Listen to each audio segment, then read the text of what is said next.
You're listening to Critical Mass Radio. Now, it's our turn. See if my Skype is there. We go. Okay. Wow, has it ever been fun on the computer today, boys and girls? Yeah, last minute logins and all manner of nonsense going on. It's crazy. But what do you expect? We're in the end times here, and this game is shifting. It doesn't know whether its arsehole is punched or bored right now. That's an Irish thing, by the way. At least I heard my dad say it a lot. Anyway, wow. Interesting show this afternoon. I'm still waiting for word back from Tobias, so just give me a double check here. And yeah, I just I gave him the link and just told him to tag me if he can make it tonight. It seemed that he was going to, so I will leave it wide open. He can come on anytime he wants. He's my kind of steam, you know. Anyway, that was good. Yeah, lots of interesting news. Seems to me a lot of deceptions are imploding right now, and it's fun to watch. It's just like sit back, grab the popcorn, and go, look at you. Oh, welcome to Outside the Box, by the way. I'm your hostess, Kate of Gaia, and hey, here's a perfect test for those who are in the now. See how many times you get distracted by my voice, thinking I'm male. Huh? Okay. We'll see how awake and how zen everyone is. That's got to be the easiest clue for people. You know what it is. You know what it's all about. Yeah, we had a great show this afternoon on criticalmassradio.co.uk on my doubleheader Tuesdays. Well, apparently I got doubleheader Mondays again too. But and last night was just a hoot with Johnny, and I hadn't really talked to him in about 3 weeks. And for all of those that have, been at the table here, okay, try to catch up the last 3-4 weeks of what we've been working on and exposing and showing, and try to sum that up in an hour. Good luck. Not gonna happen. Just not gonna happen. And oh, really? That's interesting. Yeah, that was some of the fun times that stepping outside the box in a psychedelic way. Oh yeah. Yeah, I walked that river a few times. It's quite fun actually, but again, you go into these things with a stable purpose and a stable mind, lest it get a hold of you and open you up to all sorts of little nasty demons and whatnot. Good and evil and everything, right? It depends on what you want to open the door to. And there you have it. Okay, so what the hell am I going to talk about? Oh, Blu-ray just tagged me here, so we'll see what's up with Tobias. Getting off. Okay, yeah, no problem. I figured as much. So you gave him the heads up that I'm freaking nature, right? The voice might throw him, so I just will. Oh, actually, if he's on Skype, Blu-ray, I can just pull him into the call. Just tell him to tag me on Skype. It's so much easier, and that works. So.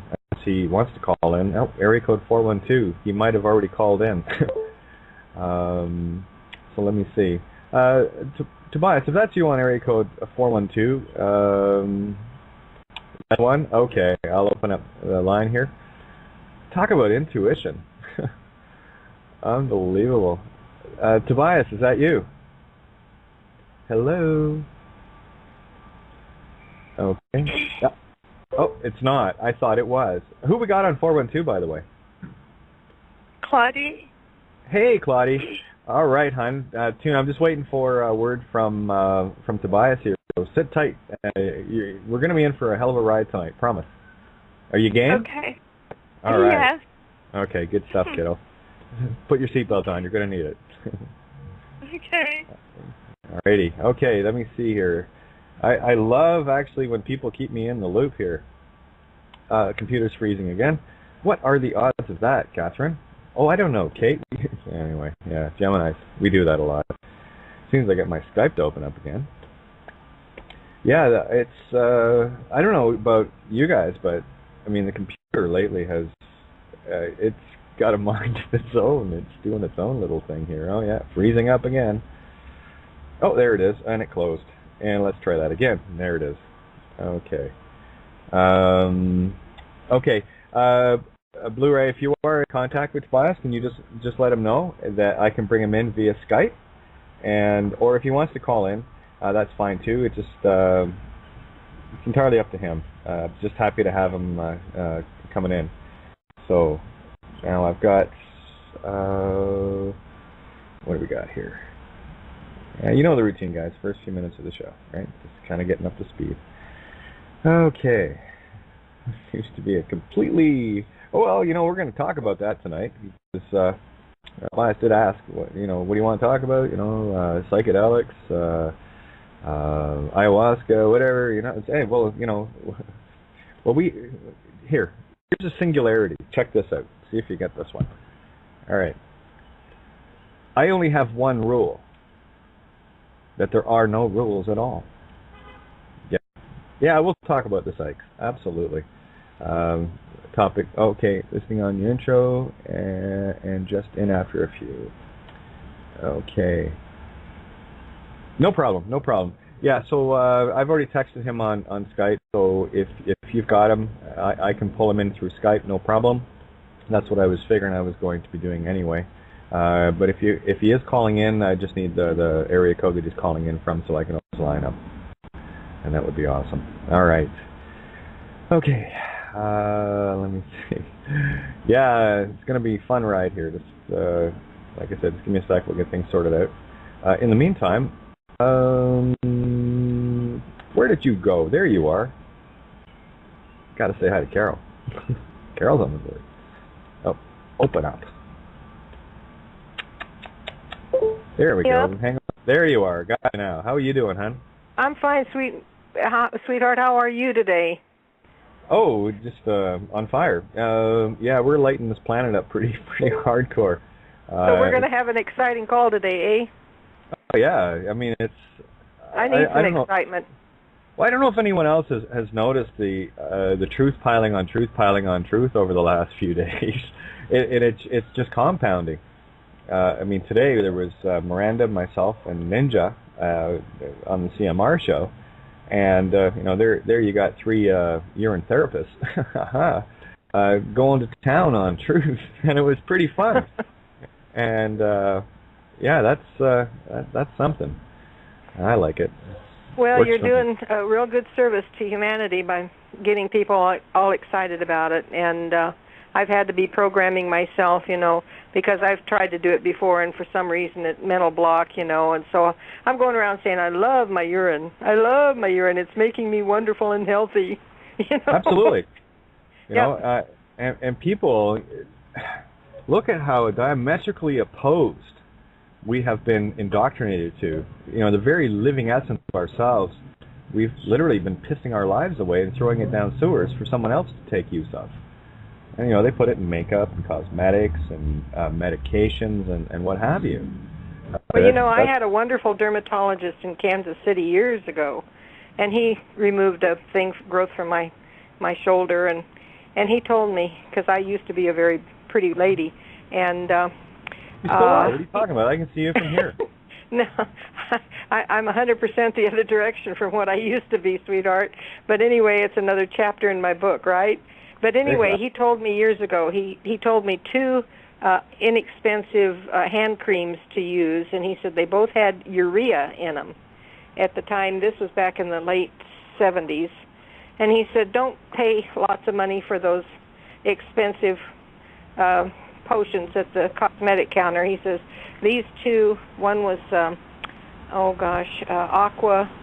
aqua something or another, and the other one was, I can't even remember the names of them now. But anyway, I used those for years. He says the fact that it's got urea in it, what it does is it attracts the moisture from the air into your skin. Yeah, it's also loaded with stem cells. It might not be your stem cells, So, but right. But that's the thing about stem cells is they can turn into anything. That there's the core of creation. Now, word stem always resonate with me as well, because there you have, sternum, right? The FTE of star, divine feminine, M as above, right? So that to me is just a very over the top divine feminine creative essence spiritual word, stem, because it's taken all of creation of that side, the void.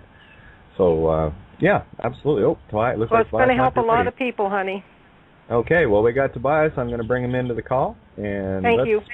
No worries. Oh, yeah, hang on. I got your light open. You can mute or do what you want, but here comes Tobias. Okay, it's party time. Oh, I am so looking forward to this. Da, da, da, da, da. Ring, ring, ring, ring, ring, ring. Just waiting. Gotta love that Skype stuff. Anticipation. It's killing me. No. I'm just waiting for the Skype to connect up here. So it's ringing on Tobias' end. Oh, there he is. Hello, Tobias. How are you? I'm good. How are you guys? Oh my God! It's going to be a chainsaw party tonight. Oh, go figure. He just dropped off. Ah! We're going to have fun tonight. Watch. Ah. This is not. This happened to Ninja today. She. Oh yeah. I won't say that, Kishi, but you're absolutely right. Got to be the play hostess. Okay. Just waiting, and might have to get him to call in through the board. Ninja, every time I brought her into the call, she'd rejoin and get knocked off. And looks like my Skype is acting up as well. Well, still here. And you guys can still hear me, I hope. This has been nothing but a nightmare today. Yeah, I've got a little circle going. Waiting. And waiting some more.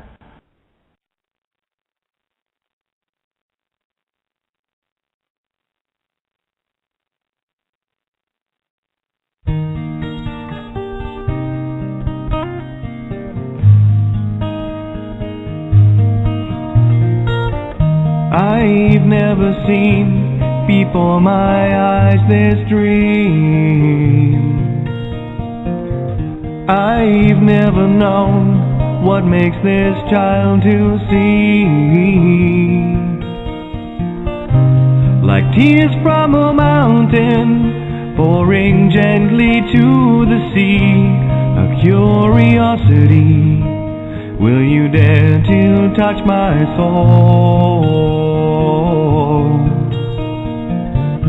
Is love so frail that we can't hope to be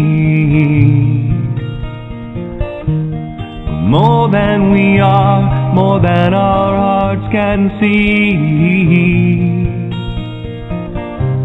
And if for any reason on this field of broken dreams we stand to lose it all, then for you, yes, I do it willingly.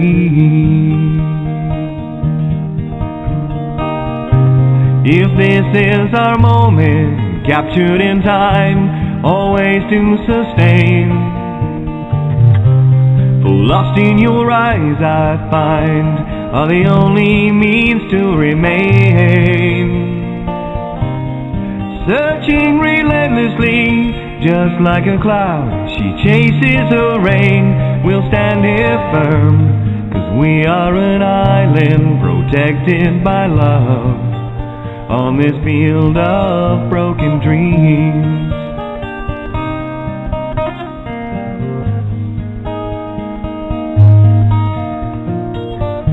It's never clear, this path of destiny. That's why we're here, to find our need to be. Elusive as a rainbow, we can try to steal her gold, but she'll give it willingly. Will you dare to ask her though? We'll find a way, we must believe in us. There'll come a day, we'll soar, and when it does, the sky will have no boundaries, I will challenge every sea. I will never lose this dream. 'Cause for you, yes, I do it willingly. If this is our moment, captured in time, always to sustain. For lost in your eyes I find are the only means to remain. Searching relentlessly, just like a cloud, she chases the rain. We'll stand here firm, 'cause we are an island protected by love, on this field of broken dreams. On this field of broken dreams. Okay.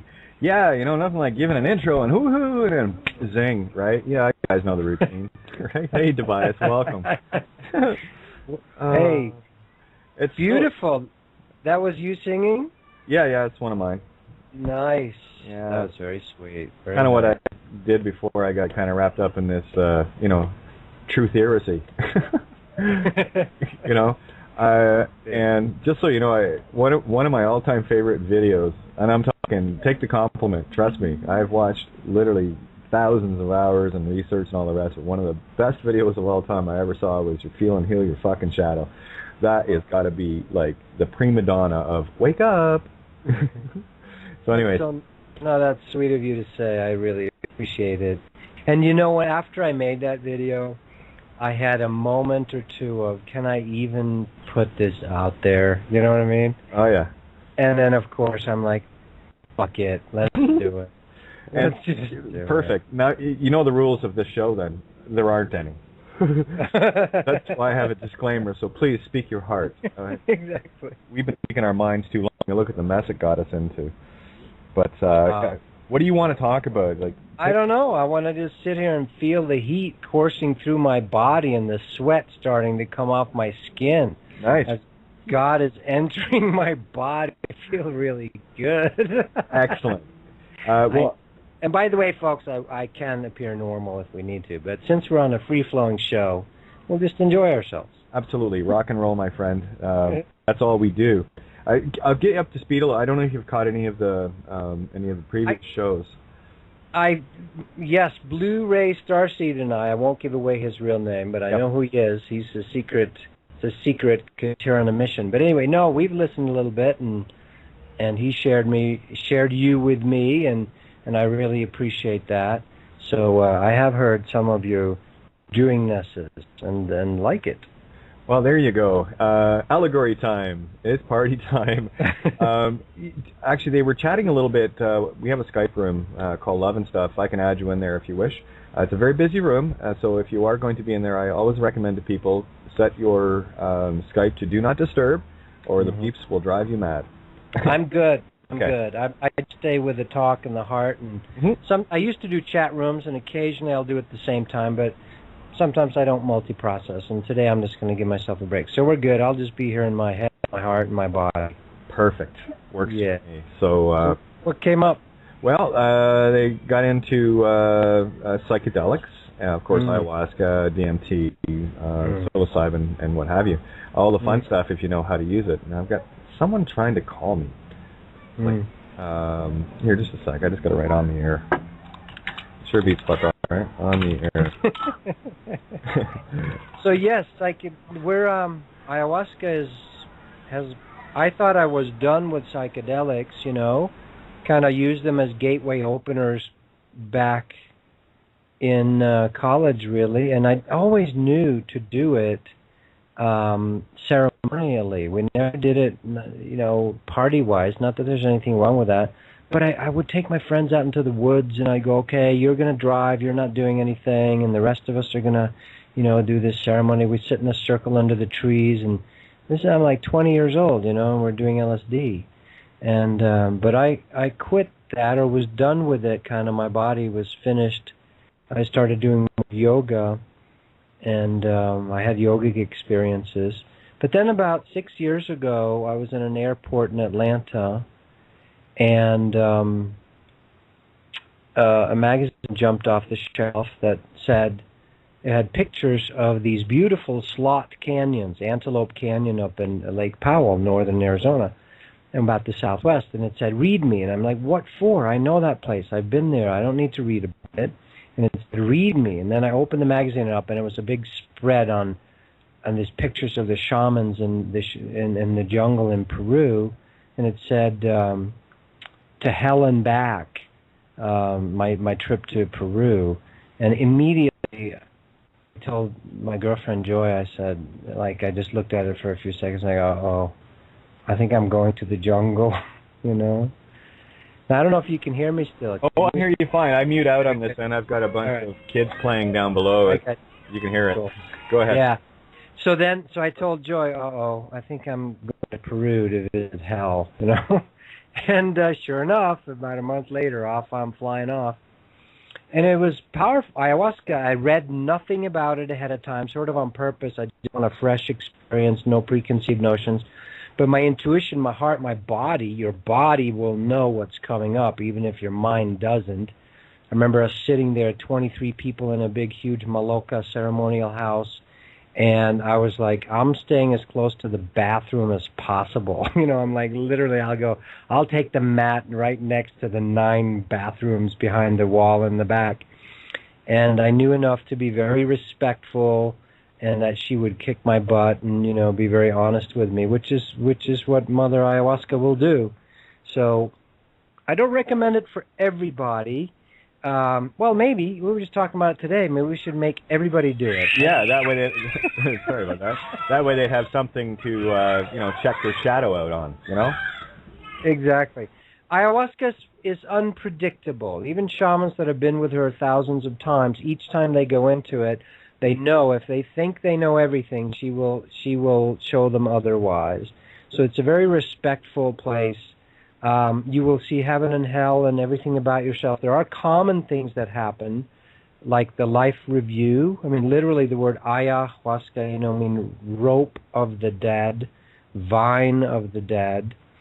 And it's hard to explain, but literally you're entering these other dimensions before you die. You know, instead of having to have a car accident or get hit by lightning like Daniel Brinkley or something, to actually go to the other side, ayahuasca will take you there. The rope of the dead. You're climbing the rope through the dimensions. She is the twisting vine rope.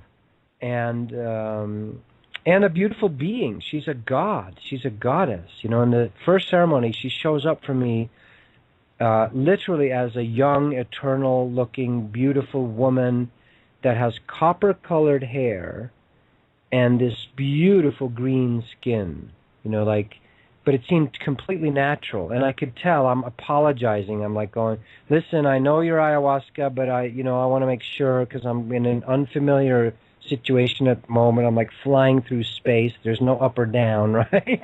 You're a little bit like, you know, I'm like, I know I have to test who you really are. I apologize. I'm such an idiot that I actually don't recognize you or trust you instantly, even though I knew, of course, that's ayahuasca. And she just looked at me really sweetly, like she pulled a curtain aside. She kind of looked at me. And the essence, it's like instant communication of massive amounts of information.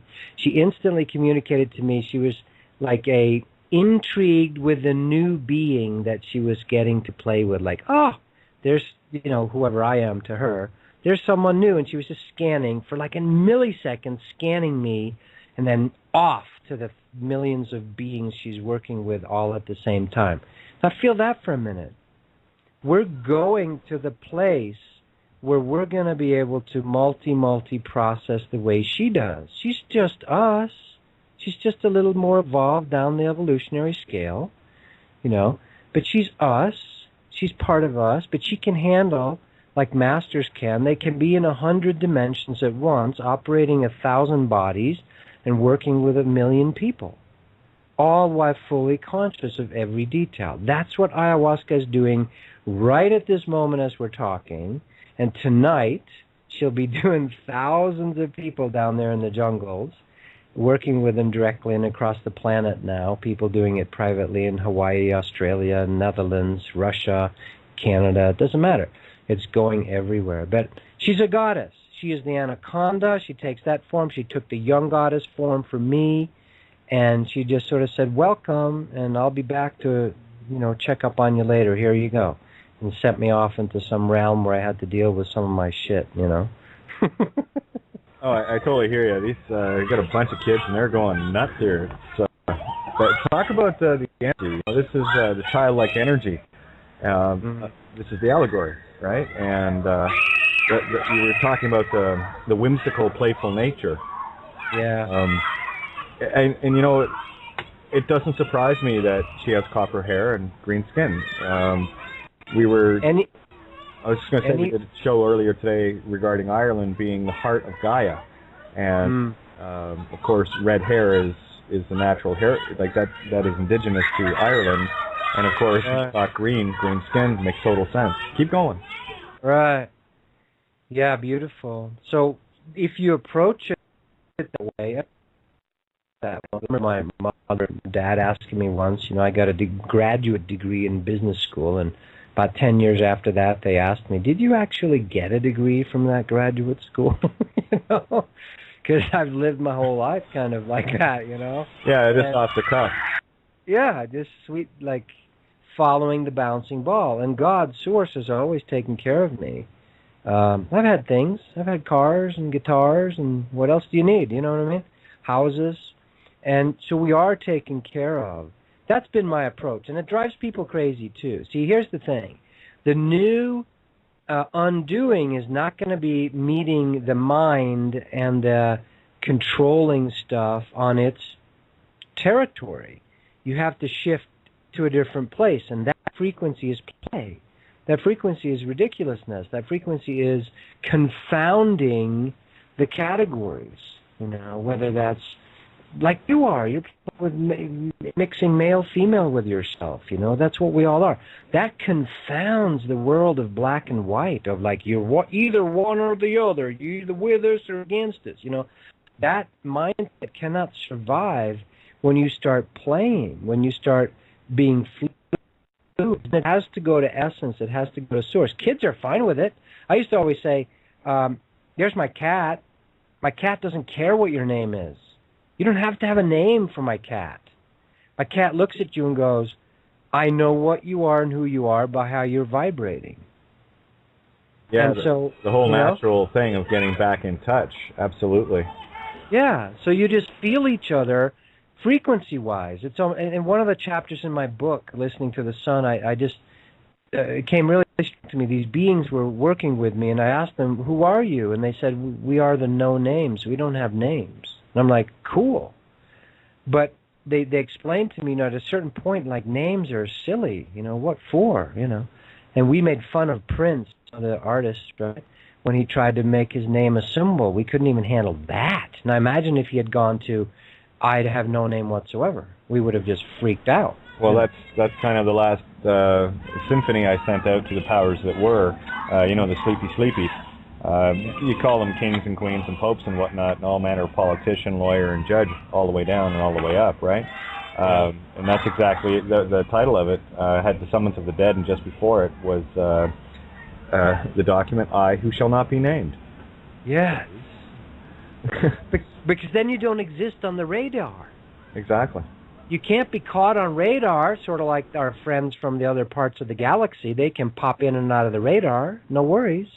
So can we. And this is, by the way, the whole Freeman movement is indication in that direction. And those of you that have the calling to fight it on its own terms or show it up, bravo, power to you. But you can also just come off the radar and come in and out. That's what my masters do. Babaji is like, he does not have a social security number. What for? Jesus does not have a 401k. That's stupid. This is where we're headed. And I know that's radical, but... Oh, no, that's exactly what I've been doing for the last few years. Just dismantling... my early entry is 3.5 years ago. Was through the Freeman Sovereign Gimme movement. Oh, okay. Yeah. And, that's one of the things that I discovered early on. these people weren't interested so much in, quote, freedom, unquote. They were interested in what could they get, what could they get, what could they get. So I parted ways with that fairly quickly. And but that was my entry in, and of course, my history is. We'll talk sometime. It's interesting, but I took the Vatican, Rome, London, and Washington D.C. head on. Wow. To the point where they actually stole my home and destroyed my family and all the rest of it, right? So here I am going, very brave, very powerful. But it's like, if you don't want to be if you're on the radar, they can lock in on you. Yep.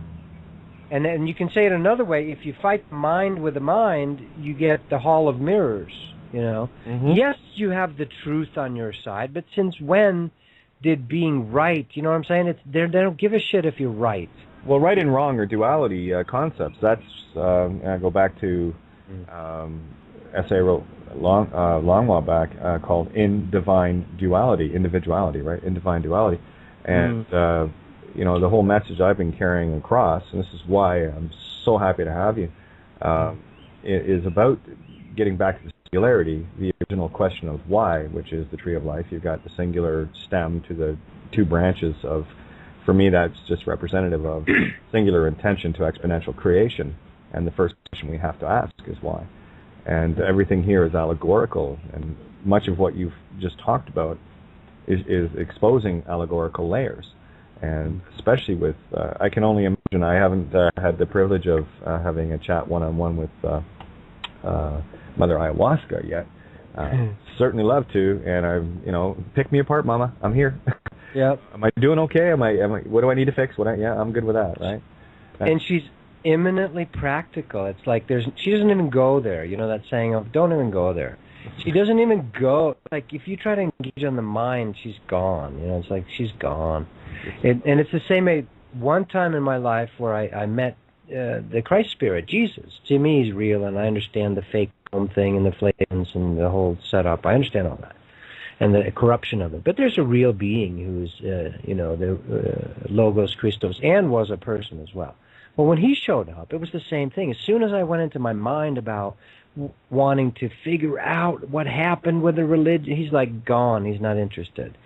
But as soon as that energy showed up, I found myself a bubbling, babbling, crying, sobbing, wonderful opening space. It was a breaking open. There's no breakdowns. Feel the shift.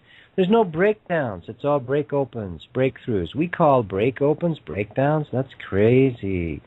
I love when I do my groups, or when finally somebody starts cracking open, and there's either huge sobbing or crazy cosmic laughter or full-on rage. Any one of those three doorways are wonderful openings. It's a break open. It's not a breakdown. Feel that shift. Put it in the collective right now. The kids know that. They fight it out for 2 minutes, and then they're like, cool, let me have your truck. Here you go. It's all good, And imagine as adults if we could get back to that simple place. And every teacher has said that. Become you as little kids. It's just, that's the final gateway. And we remain eternal beyond duality, like you're talking about, Kate. I'm hearing Prince and Michael Jackson right now. Both those guys have tapped into that eternal childness. Now, Michael really got, it was really tough on him because the level of enlightenment he was at. Prince is better at secluding himself a little bit. But that is where we're going back. Eternal, non-aging, oneness, I am all forms. This is what ayahuasca does. She says, I'm a giant anaconda. I'm this beautiful goddess. I'm not here. I'm just everywhere in the ethers. This is the non-form everywhereness that we are headed back towards, for those that want it right now. And the veils are thinning. It's what I want. It's when it's fun. It's when it's playful. And this is where the masters I've worked with, Jesus, Saint Germain, Krishna, Babaji, Sai Baba, known and unknown ones. Now there's mimicking ones too, Katumi, Emil.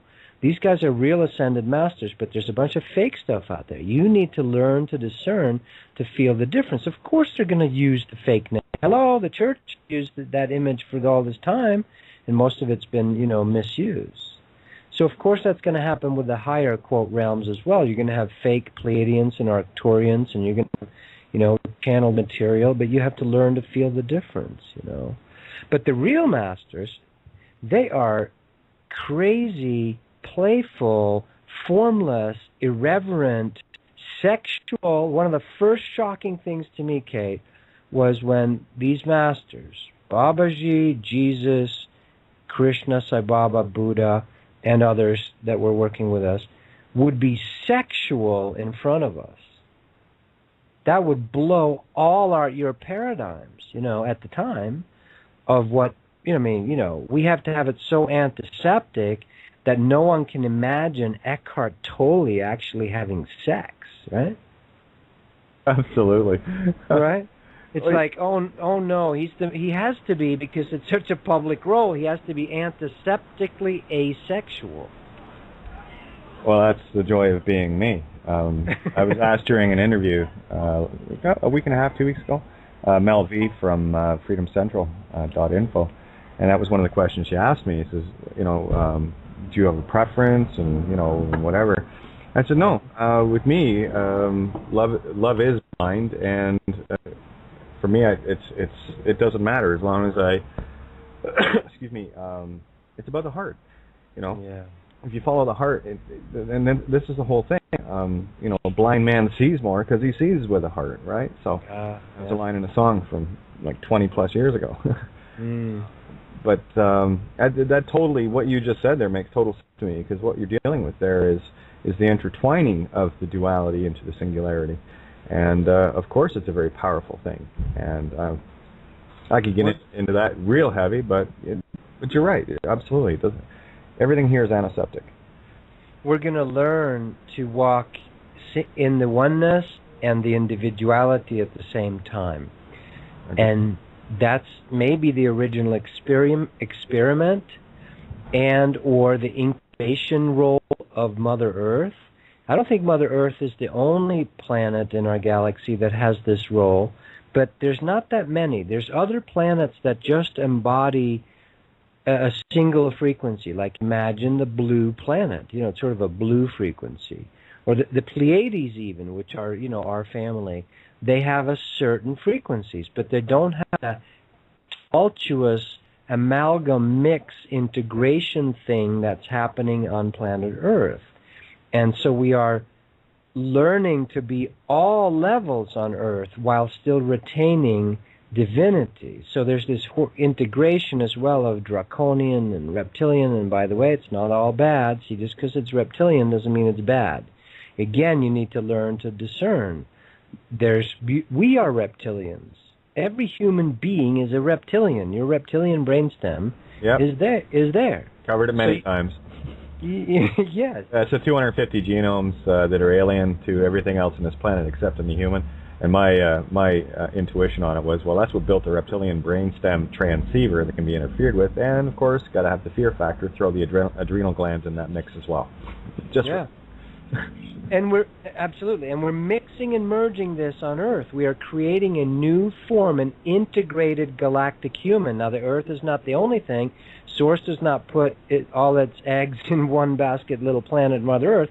There's a bunch of other planets that are doing the same thing around.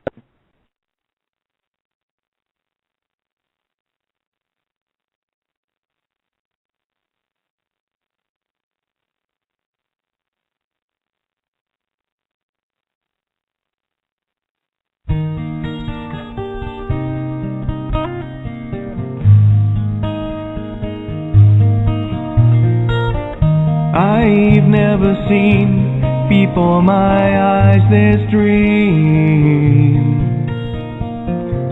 I've never known what makes this child to see.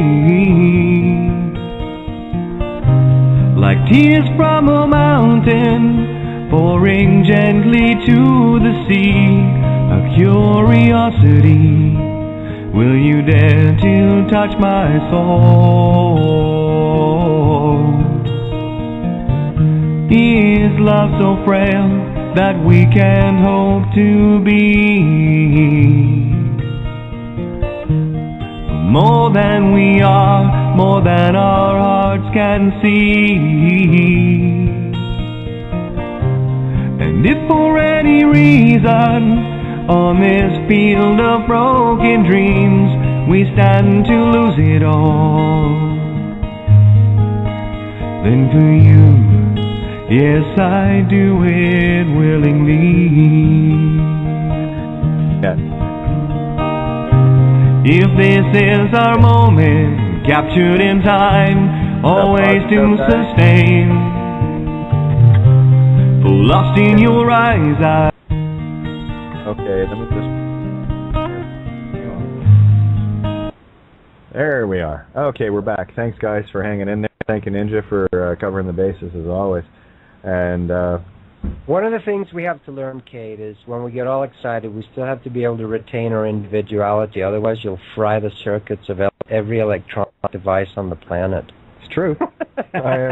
It's true. And a lot of this is, and I know this is the mirror. This is a lot of my output interfering with the message I want to get out, and of course gets reflected back. So you carry on. That's what we were talking about. We were just talking about that the new model is we're going to be merged with the ocean, meaning I can sit here and feel other beings as if I'm in their body, and at the same time present an individual body and an individual ego and consciousness. See, we're not meant to squash and kill the ego or the individuality. Rather, let there be an individual drop in the ocean, you know. So that's the human, that's what we're learning, you know. That's what's happening to us. I had this amazing experience, Kate, just 3 months ago. I'm at the gym. I'm like at the gym, you know. I'm lifting weights because that's part of keeping me grounded. And I had some kind of merging experience at the gym where I literally could not remember my past or my future. And I had a tiny bit of fear come up, and I'm being honest, I had some fear come up, but I was surprised that I didn't have more fear come up, because I couldn't even remember, like, I actually, can I remember my middle names, and, you know, what was things that I would normally remember, and to check, because I was starting to melt, like I was feeling this love. It's happening at the gym. And this is a glimpse, God Source was telling me, and my own higher self was saying, this is a glimpse of the oneness experience, and you can feel your body as you're sitting there with your weights. And I can remember my routine, and it was a little bit of being erased, like my personality, beyond personality, you know. Like Carlos Castaneda would learn from Don Juan, you know, erasing your personal history. So I want to say this to people, because I get reports from people, too. I just had a young man from England, Lee, if you would listen to this ever, that had an episode of merging, and he was working at a healing center in London doing Reiki, but he had such a merging thing that he created a disturbance. You know, they had to put him into a facility for a while, or his friends had to help him get away. So, and there was, you know, when the police come, and people don't understand if you start talking about stuff happening to you, you know, you got to be careful with it. Very careful. But, yes. So this is going to, this is the model. This is going to happen more and more to us. You're going to be having, while you're gardening, while you're at the gym, while you're doing anything, mundane tasks, a merging experience of, I can't remember my name or my social security number. I know Kate doesn't have one anymore, but literally, Kate, I was going at the gym. I'm going, what's my phone number? What's my social? And I couldn't remember them for a while. And God's like, can you hang out in not needing to know or to understand? Feel that one. Can you hang out in the space of not needing to know or understand? Yeah, the condition of unknowing. Which when I think of the concept of the Our Self, God, Creator, whatever you want to call it, I refer to it as the All Spark. Right? We're all little sparks of the All Spark. You know. Yeah. And the way I have been describing it is, you know, in a grand scheme game, we have two parts of us: the all-knowing and the all-unknowing. And of course, the all-knowing, in order to have a game, can have no power. And it has to all be given to the all-unknowing. And, I mean, these allegories display themselves everywhere. Yes. And this is the road that I'm walking. This is a yellow brick road. And based on my own experience and what you're talking about with the unknowing, can you be all unknowing and be okay with that? And you mentioned about the ego. That's one of the other things I love to bring up. It's not that we have to kill the ego. We've just got to get the mad dog under control. That's right. Heal. Exactly. I use that image too. And Swami Muktananda, one time I spent a summer here in Sedona at the house, kind of by myself for 3 months, and just reading, being, and listening, and sitting in the energy. And Swami Muktananda, who was this crazy Shaktipat teacher, well, you think he was crazy. His teacher was like literally naked all the time and would just throw things at people. And people would get healed or awakened or had samadhis from him throwing stuff at them, right? But I remember, so Swami Muktananda said beautifully one time, the ego's not the problem. The mind's not the problem. Embrace it. Open your arms to it. Embrace it. Love it. And then give it a job to do. Tell it that it is part of you. And you can't be patronizing because it has a role. Without the ego, you cannot experience individuality. Exactly. Use the tool. Don't be it. Yeah. Don't be a tool. Exactly. It's like when people talk about Facebook, well, no, it's all alphabet gang watching. Perfect. How the hell am I supposed to teach anybody if they're not watching? So what? Exactly. So it's like lose the fear, get in gear. And you had said with regards to fear, I've used my own experience as an analogy. Okay, wait, Kate, I'm sorry to interrupt you. Did you say Lucifer and loose your fear? Are you playing with that? Well, that's one we could play with. Isn't that cool? Oh, yeah. I just heard it. Lucifer, get in gear. Lose your fear, get in gear. Yeah, there you go. See? They're hooked on phonics. That's where I live. I'm a phonics type. Embracing even Lucifer. I know that brings up a lot of shit for people. Well, but that's what you just said. Lose your fear. Lucifer, lose your fear, get in gear. There you go. And one of the things that I have been talking about is the external light that we are hypnotized by. That's why when we talk of that dark elite side and their worship of Lucifer, who is the bringer of the light. So again, with me, everything with me has to be good and evil at the same time. So I'm looking for that 0-point singularity in everything. Right? So too much goodness. We were just listening to an interviewer today interviewing the Leonid, who is with the Ringing Cedars, the young man who represents it. And we were all going, God, the interviewer is annoying. And I was feeling, why is she annoying? Because she's being too goddamn good. Well, I tell you, you're not going to have that problem on this show. Promise. You know what? I could feel it. I go, sweetheart, you're sweet, but you need to, you need to go to the Enlightenment seminar for a while.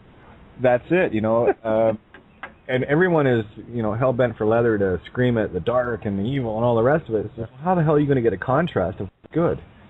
Yeah. Imagine watching, a screen and there is no contrast. Well, there's your blank screen. So what we're dealing with is all the world's a stage. I see everything in the physical, or the phi psi call, right? That's a phi ratio, psi spirit call harvest. When you get trapped so deeply into the physical, again, there's two opposing forces here that I am working my best to stay right in the middle of, just to see where the 0 point is. An analogy as above, so below, that I've been talking about for the last couple of days. I want to get your thoughts on this one. The magnetic north is moving roughly a mile a day right now, so it's on the go. So is the south, right? So when you see the north as the divine masculine, the south as the divine feminine, what's happening is these two coming together. Polar opposites are coalescing. They're starting to come together. And when they get to a certain point, the 0 point, who knows what happens? That's when, for me, the pole shift is not. It's not planetary. It can be. Yeah. It's just another fractal or another representation, in as much as Orion being the masculine Anu, where the stars are being tossed out into this particular galaxy, universe, whatever. And then you go to Cygnus, which is the divine feminine swan. So what we have here is this galactic pendulum moving back and forth. And what I feel, now I don't think this, I feel this, happening is that pendulum is finally getting back to center. And for me, that is going to be the ultimate awakening of intermingling the two serpents that are so aptly displayed for all to see as the one, the singularity. The divine trinity, which is himself, herself, itself, that's the divine feminine, divine masculine, coming together to create the third of the trinity, the itself. So there's the trinity of one, maintaining your individuality and also being part of the all at the same time, right? All for one, one for all. That's what we're wanting to experience, or at least that's the incubation that Earth, like I was saying earlier, there's several incubator planets in the galaxy. I see 3 in sort of our area of the galaxy, in case we did blow up ourselves, even in parallel Earths and so forth. But we are incubating ourselves into that. As I heard you say that, I said, I am the galactic pendulum. I am the galactic pendulum. I welcome you. I actually heard a little while ago, I welcome you attacking me. Now that's a little bit new, but even at that level of allowing people to seemingly yell and scream and attack you, or, literally, whatever. I am the galactic pendulum. There's a point where we fall into this little taste I got at the gym, that oneness. How could you possibly fear anything after you've actually experienced those things several times? So when Buddha finally falls into the galactic oneness, he laughs for 7 days. How could there be possibly anything to fear? In the dark light, who cares? It's just all bubbling, presenting manifestation, And I can certainly feel... I was going to ask you, Kate, so this razor's edge, this 0 point, this walk between the worlds without being attached or seduced or confused or lost into any polarity, how's that feeling for you? Does it feel scary? No, it did. Great question. That is probably the best way it's ever been asked. Well, again, see, this was learning how to. See, I don't want people to think that when I say lose the fear, it's just lose the fear of the fear, and learn how to transmute, learn how to go across, silence it. Okay. When you well, again, I've been in lots of situations where absolute terror inside, but I know walking this walk, being in absolute terror of who I am in a that's not normal in a rather insane little planet we're on. But at the same time, that gave me all the conditioning I needed, so that when fear reared its head with me, I could look at it and go, "Oh, I know what you are. I'm going to put you here for now, though. Thank you for keeping me on my toes." Leave it there. So for me, and I've joked about this many times, is all you guys out there, if you're working on one side or walking on the other side, you go to your closet, you have your half, and he or she has the other. Me, I just I'll take from either side whatever mood I'm feeling in. It doesn't matter to me. Mind you, typical female, what am I going to wear today? That kind of shit. Other than that, I'm good. Has it felt like private, because I get intimations of this, of huge oneness. Oh, it is. It is, very much so. And that's me coming to terms with that, too. And that's, I've asked myself many times, okay, why am I doing this? Well, 7 nights a week I'm on the air, and I've been doing this for 5, almost 6 years now. And now what I see happening is all these beautiful beings, coming, and we all sit at this table, right? All are welcome at this table. As I like to put it, I want to see how you eat. I want to see what your table manners are like, and see if you can play well with the rest of the kids.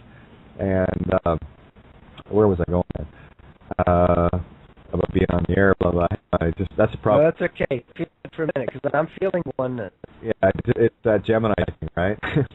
So that's what happens. See, if we just sat, if Kate and I just sat, we would just start merging into this place that we're talking about, which female, male, right, wrong, you're angry at me, you love me. It doesn't matter.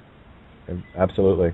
It's just stuff happening. And Buddha laughs for 7 days because the awakened one, when you awaken, you realize all my drama, all my stuff, all my attached stuff, it's not significant, you know.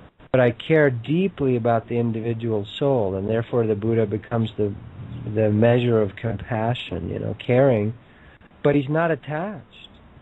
So I was just curious about how you feel, because I feel sometimes, you know, I felt totally alone, and then I feel totally loved and amazed and free, and then I feel, okay, I'm around insane people, right? Oh, just a little, yeah, Right? And then, like, the people that you love the most, you feel like, oh my God, they're insane, you know, and so am I, and then, right? Yeah. And literally, I'm just talking about it now.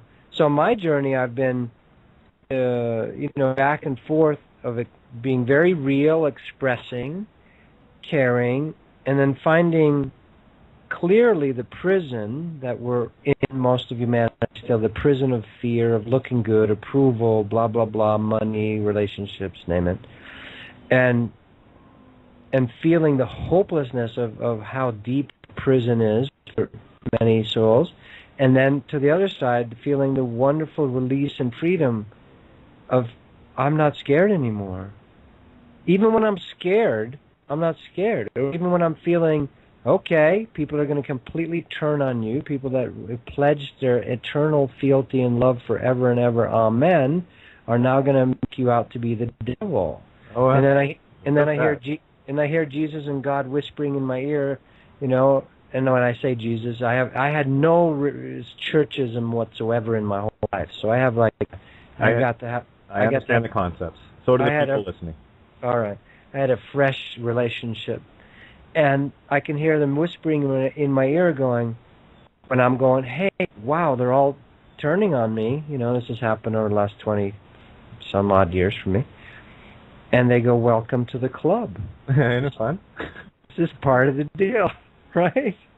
Yeah, it's part of the deal, because if they can't feel your heart, I am an absolute disrespecter of any programming.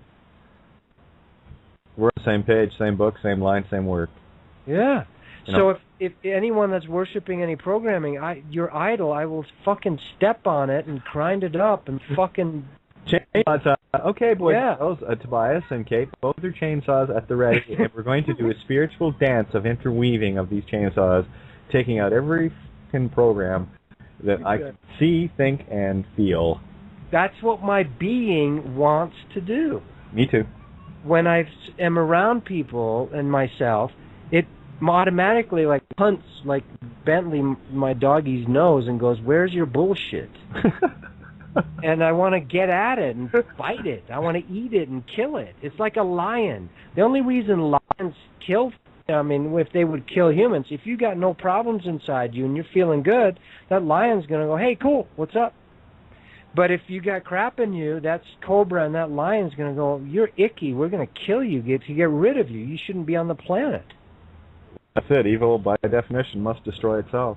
You hit on a very key thing there about one of the constant things that I stand in all the time is feeling utterly and completely alone, at the same time being utterly and completely connected to all.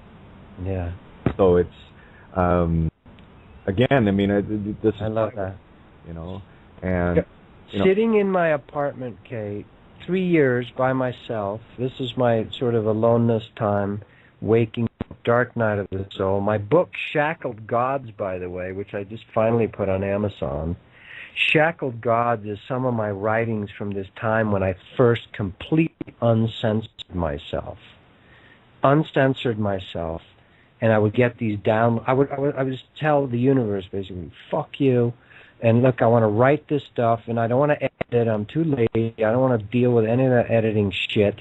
So either you get, I want it perfect. So those things came in perfect. I didn't even edit them at all, and I couldn't improve on them. But those are honest writings about these things. One of those times happened when I was writing the word alone, and now most people have seen it. But God said, add another L to that. All one? All one. Well, here's another one. A before a word as a prefix means not. So the word alone means both alone and, as we understand it in common speak, and also not lone. Which alone, yeah. Right. So you're all one. Spirit. And I remember sitting in my apartment there, sitting alone in my room as it slowly becomes my tomb, going through the dark passage, the birth, the hell. And I can clearly remember, it was Sai Baba at the time. I know he's controversial, but he came in and said, all one, Tobias, all one. And I'm like, basically, frowning at him, going, I don't want to hear your stuff. Again, it's are we caught up in the illusional dramas? Are we at complete effect to all those things that we have created and have caused in our own lives, or are we starting to? I use the movie script as an analogy for that. Are you the audience? Are you a stagehand? Are you an extra? Are you supporting actor, or the one that makes the sing one or two lines in the movie, then supporting actor, and then of course the lead, or are you the director? And that for me is an easy Jacob's ladder to put yourself on whatever rung you think you can be, because I can't tell you where you are. I can't tell anyone where they are. I know where I am, and I will share my perspective from the rung of the ladder that I'm on, and those that are are above or below in terms of that will be able to see what it is I see. You get a whole different viewpoint standing on top of Mount Everest than you do standing at the bottom, and all points up and in between. So, yeah. I loved feeling when, first, the dark side, since you mentioned the Heal Your Shadow video at the beginning here, and that's what happened to me. I was delivering seminars, doing this thing called Avatar, which is a good thing for people, but it was still very much yogic. I was a yogi and, been to Yogananda's associations, Kriya Band, this and that, and did yoga. Beautiful. And then basically God pulled the rug out from under me and said, okay, now we're going to deal with merging polarities. This is completely different than, picking a side and going with that. And everything fell apart. And I remember sitting also in that apartment and one night feeling these, quote, dark beings that I would have labeled dark before. And his name was Nahala, Nahala. Nahala. And it literally means on an etheric level to make things go out of existence. Now feel that. Nahala. Yeah. You have a friend. Nah. And that's exactly what he does. He puts things out of existence. Well, this guy showed up, this being. He's beautiful.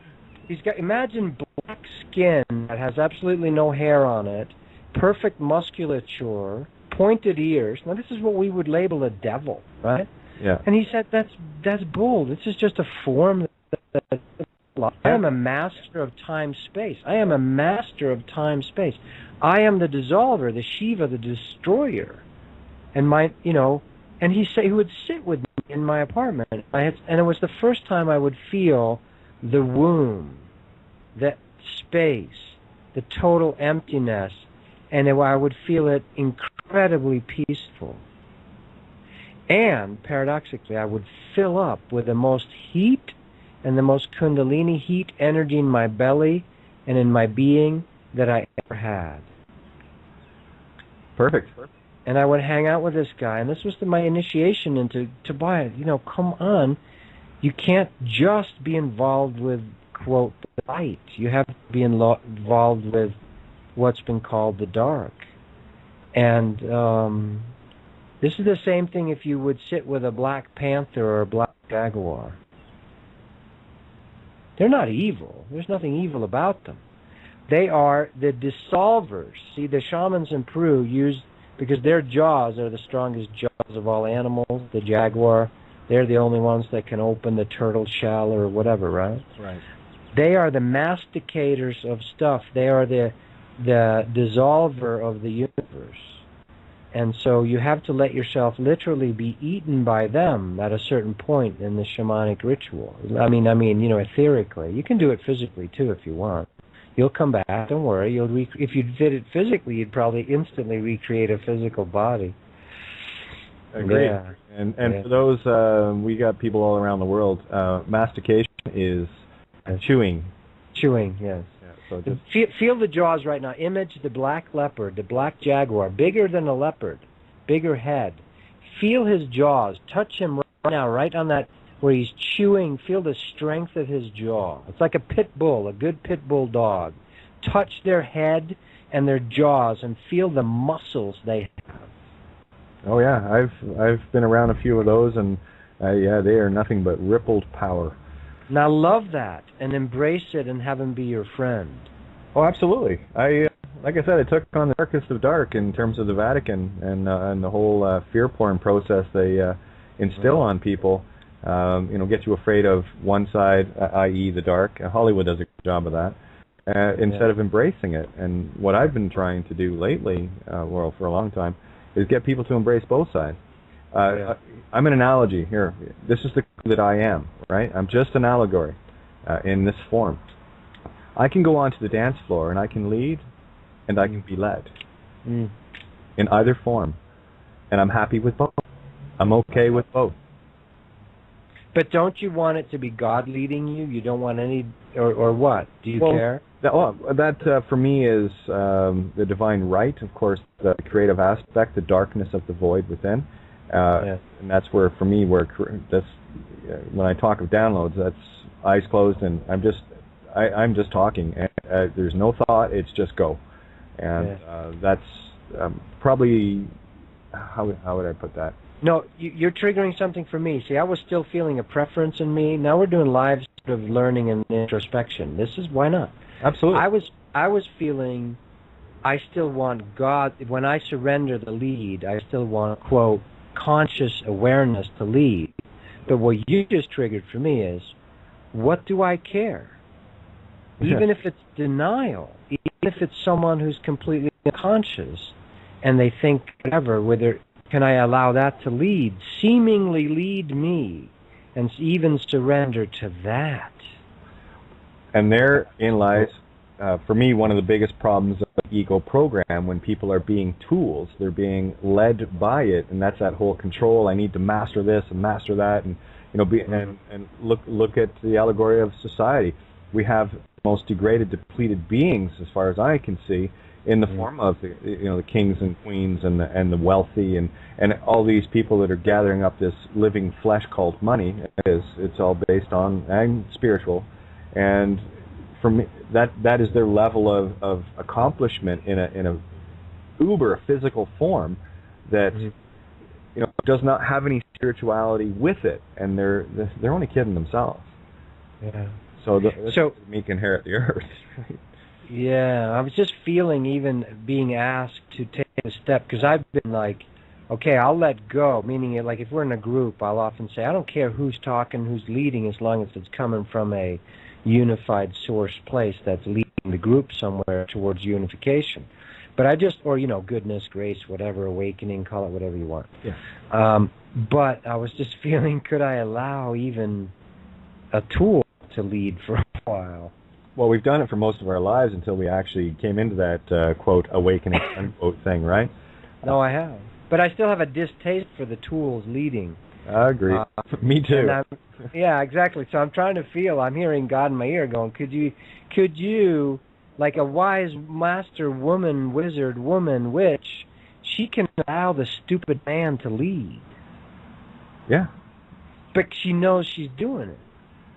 Well, that's the thing, and when there is a free will choice to allow it, then you're actually at cause over it.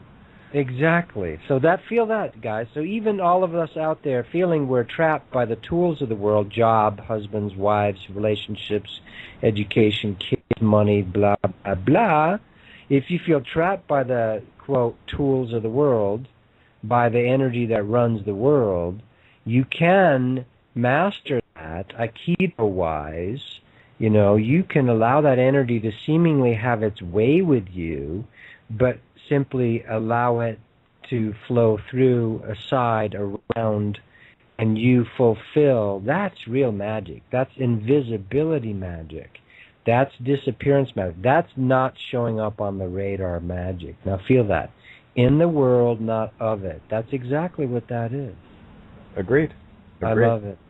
And getting lots of comments in the room regarding your voice oozes love, by the way. And this is, I think, first time I heard you speaking, of course, in the videos, I thought, oh, this is someone I definitely have to interface with and just see where this beautiful river of truth will go.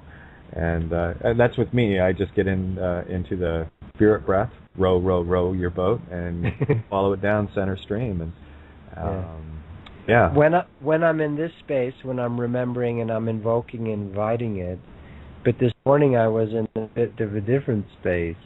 See, that's allowing now. If it was exactly when I'm feeling this, then that's what we feel. We tap into people's energies, and I love this space, and that's what I enjoy mostly.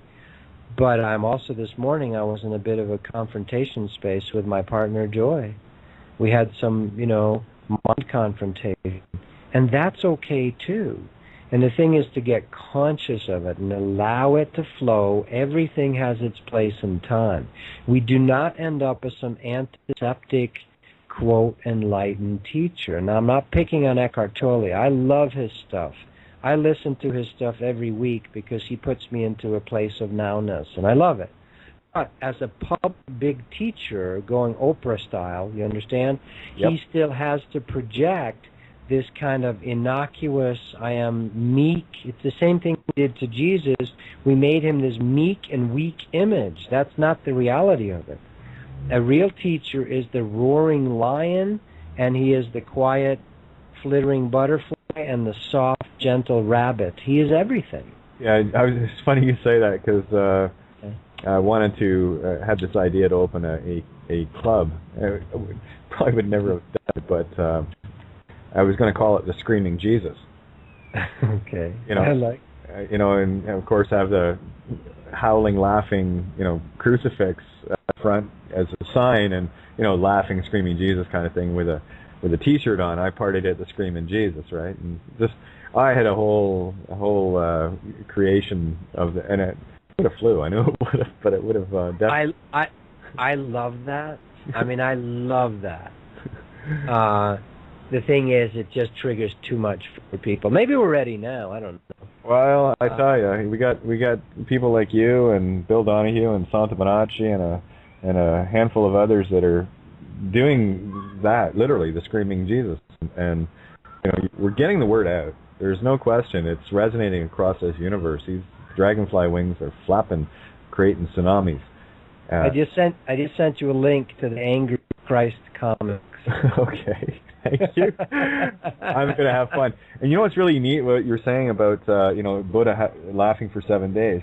It's one of the things that, and I know some people have witnessed it, but usually the epiphanies come when I'm by myself, so I'm just sitting in this little fit of hysterical laughter with myself, just going, oh, that was so easy. How the hell did I miss that? And just finding that beautiful epiphany moment out of nowhere. And next thing you know is I'm howling, just laughing my fool face off and loving it. Yeah. That's real. I mean, every teacher will say it. There's nothing to fear. You're just here to have a good time. You're here to explore, experience, do what you want.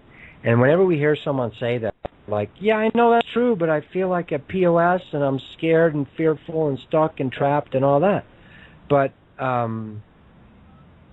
keep at it, because the freedom comes. The freedom comes. Kate and I have a little bit of freedom. I don't know, I'm speaking for you. Oh, yeah, you are. We're like, we can look over the edge and, oh, my God, this is just a boxed-in illusion, Yeah. And there's a whole nother vista, and we don't die, and there's nothing to be afraid of, and so forth. And so I remember 25 years ago when my teachers would say, well, can't you see, here's the being in the room, and here's this other being, and I'd feel like a total schlub, like, what's wrong with me? I can't see anything. I'm just like a piece of bacon over here in the corner, Right? Somebody pass the bun. Yeah, just put it on the burger. You'll be fine. So, and then one day it's going to sneak up on you that you're going to realize that you've been your real eyes have been seeing all of it all the time, and all those abilities are operating for everybody anyway. All the clairvoyance, clairaudience, clairsentience, clairknowing, it's already happening. It's just that you've decided to filter some of it out. And then one day I started realizing I can actually open up and see that, feel that, And so I'm just encouraging people, keep at it, keep at your truth, do your practice. Do some kind of connective practice where I do the inner body awakening because it's so simple, and I want the body and my heart and my soul to be together. I want to be in this world, feeling my spiritual emerging. Therefore, at the gym, of course, that makes perfect sense for me. If I'd had that experience while I was doing my Kriya Yoga, it wouldn't have been as helpful for me. But if I have my merging experience while I'm at the gym with a bunch of sweaty guys lifting a bunch of big 45-pound plates and weights, that's perfect for me. That's your zone. Yeah, me, I pick up my guitar. That's your zone, I got mine. Yeah, exactly. So I'm just encouraging people, 20 years is nothing. 3 years is nothing, 3 years from now, you're going to be going, oh my God, I am so free compared to where I was. 6 months from now, 30 days from now. It depends on what we want. Just do it. Just the way you learn to play guitar. Just pick it up, start doing it. No, I totally agree. Yeah. So I'm encouraging those listening, just do your thing. And you might hear me and Kate, and you might go, oh, my God. Like I used to with teachers, I go, I'm an idiot. I'm like I'll never learn anything. It's not true. You will. One day you look back and go, wow, things are totally different. The only thing that I can, there's a lot of things I can say about experience, but one of the big lessons that you get from experience is having been through it, and you can look back and go, well, that was dumb, won't do that again, but you have the contrast. And for me, I'm a walking allegory. As I call it, I'm a walking, talking three-way. And for me, I had to, and I still work at it daily, overcome the fear of me. And, here we are. This is, in the physical realm, is the only place that we can experience fear. It's the only place we can, we're immortal. Yeah. Sorry, if you're infinite and immortal, which you are, it's a little difficult to get the illusion, and that's all it is, of fear or anger or, any of these physical attributes that we go through. That's why when you were saying about to experience, absolutely experience it. Yeah. Yes. The biggest thing that I see people getting caught up in is they get caught up in that drama and they hold on to that one emotion, and it keeps them no motion. It keeps them stopped. Yes. And they can't move back into the love parade or the river of truth, life, love, which for me the only motion in this universe is love. Yeah. That's the conquering all. So it's in as much as we have to be hard on ourselves, don't take yourself so seriously. Understand the experience, understand the lesson, and like everything else, just feel your way through. You'll be fine. Temporary passing through. Yeah, it's just a dance. The song, we get different songs. Each lifetime is a different song. So dance your dance. I am an alchemy master. There you go. It's really all energy. We're all hearing that lately. Our molecule, our skin cells, our bones, your teeth. The hardest thing in you is basically empty space. Yep. So you've got cells made up of proteins. They're made up of molecules. They're made up of atoms. And we've all heard the atom is basically like you hold a basketball or a tennis ball in the center of a giant football stick, and there's some dust flying around the top of the bleachers. They're the nosebleed seats. That's an atom. The electrons is the dust, and the nucleus. There's not even a nucleus, by the way. The nucleus is made up. That's even just all energy, too. Well, it's an allegory. It's something to give the physical reality something to sink those jaguar jaws into. Yeah, I was looking at a big red stone rock yesterday up at Oak Creek in Sedona at the river as I'm standing in the water flowing around my ankles. And I'm looking at this block that must weigh like 5 tons. And I'm feeling what we're talking about. I'm going, this is amazing that we have collectively created this beauty into these atoms. You know, I was feeling the collective 100th monkey, you know, the collective consciousness creation of these red rocks. This sitting in the water and me standing in the water, and I'm going, this is giving me all kinds of energy rushes, and I'm feeling all the beauty. And I was also amazed that we've all agreed to create this collective game. And then I was tapping into feeling on the astral energetic 450 levels that this rock is existing on the 4D and the 5D, or it couldn't exist here.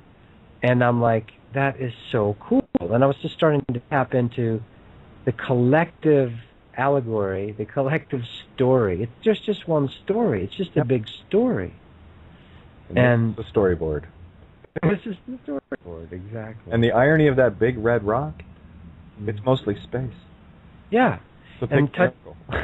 Exactly. And I could see it, and you can start to feel at the place where you can go, okay, and this is what shamans teach, and it happens naturally and spontaneously, so you start merging into this energetic oneness.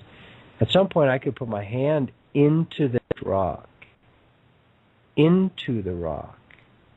touch and feel it, and let it envelop me. Now, if I freaked out, it might trap me in it, the way the sword was trapped in the stone, King Arthur, right?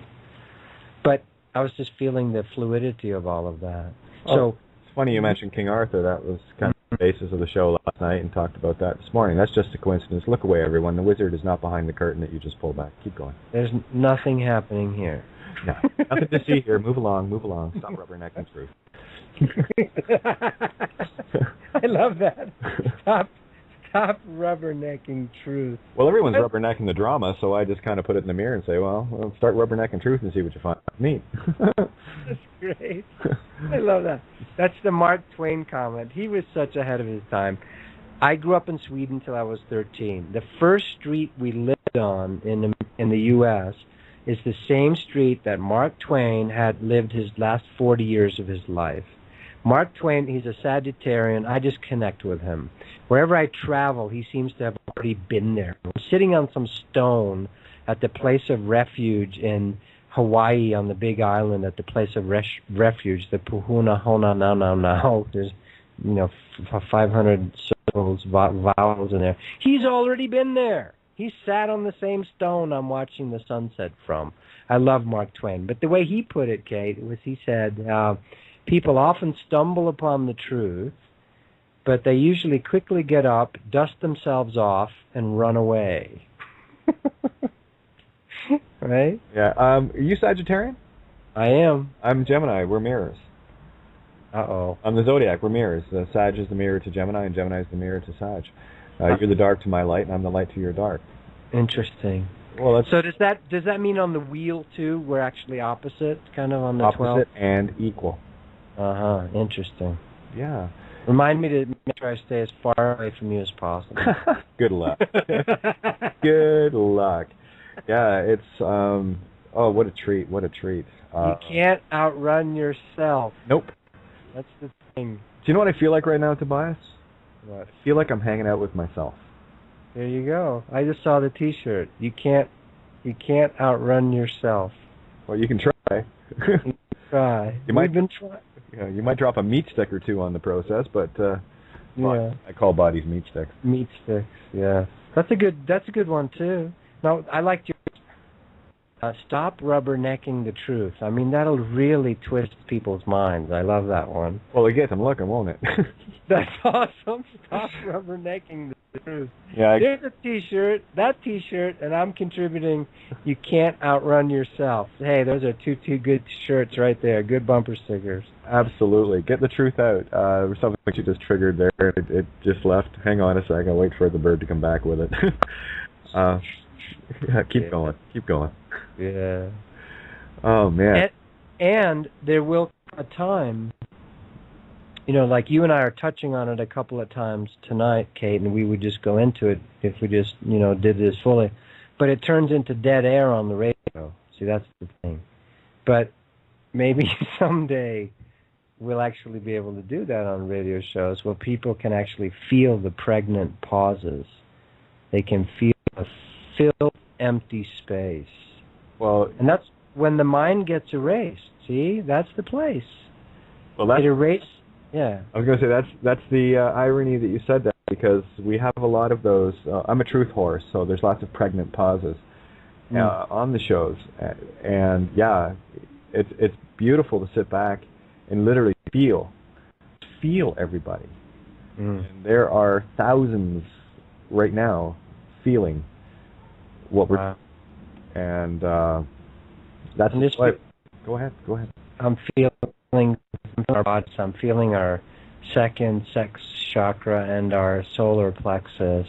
I'm feeling that collectively right now. I'm feeling it sort of just pumping.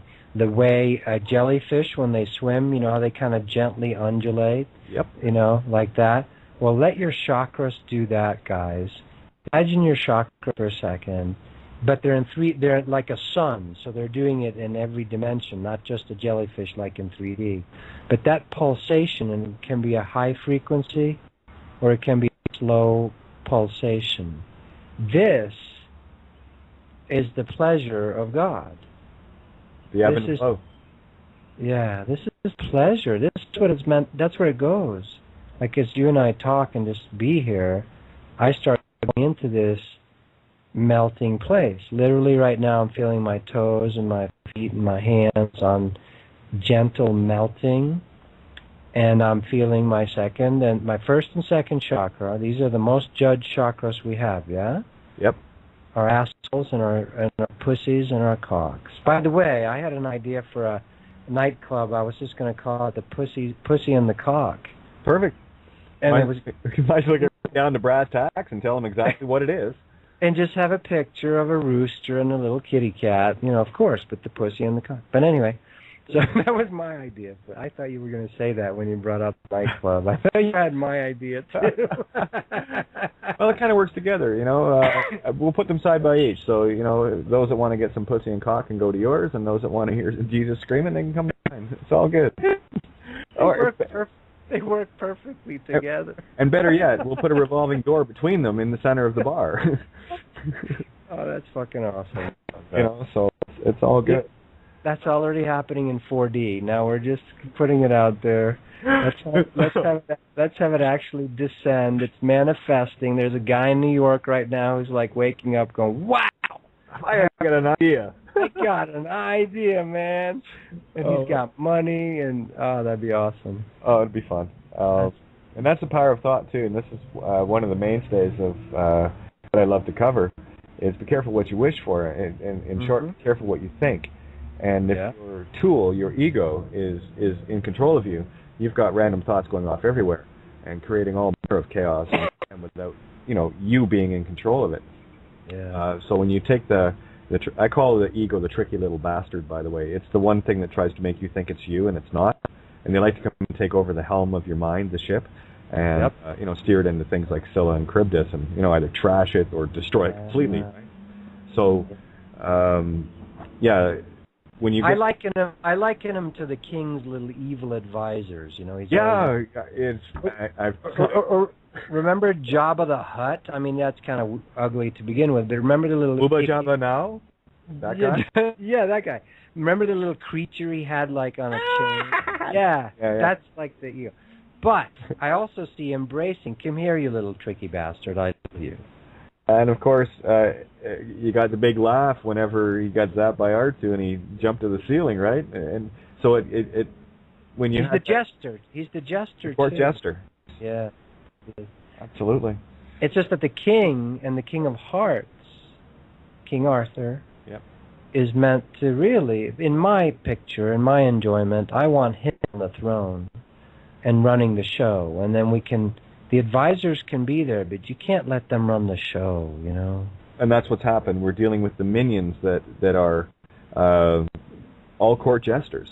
And what I'm trying to ease and abate is that intense animosity, emotion that people are feeling towards. I mean, I've been attacked so many times on so many. And this is coming straight from the heart. Listen, you got to let these guys go. You got, you just got to flow all the love you can at them. The golden rule manifests itself. That which you wish upon others, you've wished on yourself. So the experiences that they have, that I was part of, is get to be the mirror reflection of that. And I look at it and say, well, that's not something I would do to you. So I guess you're going to have to enjoy that because you created it against me, and that's okay.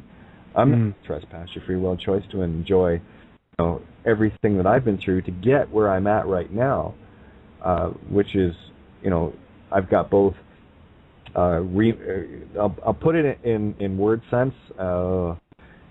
It's not literal. I'm trying to give an analogy here. Yeah. Both remorse and gratitude in balance.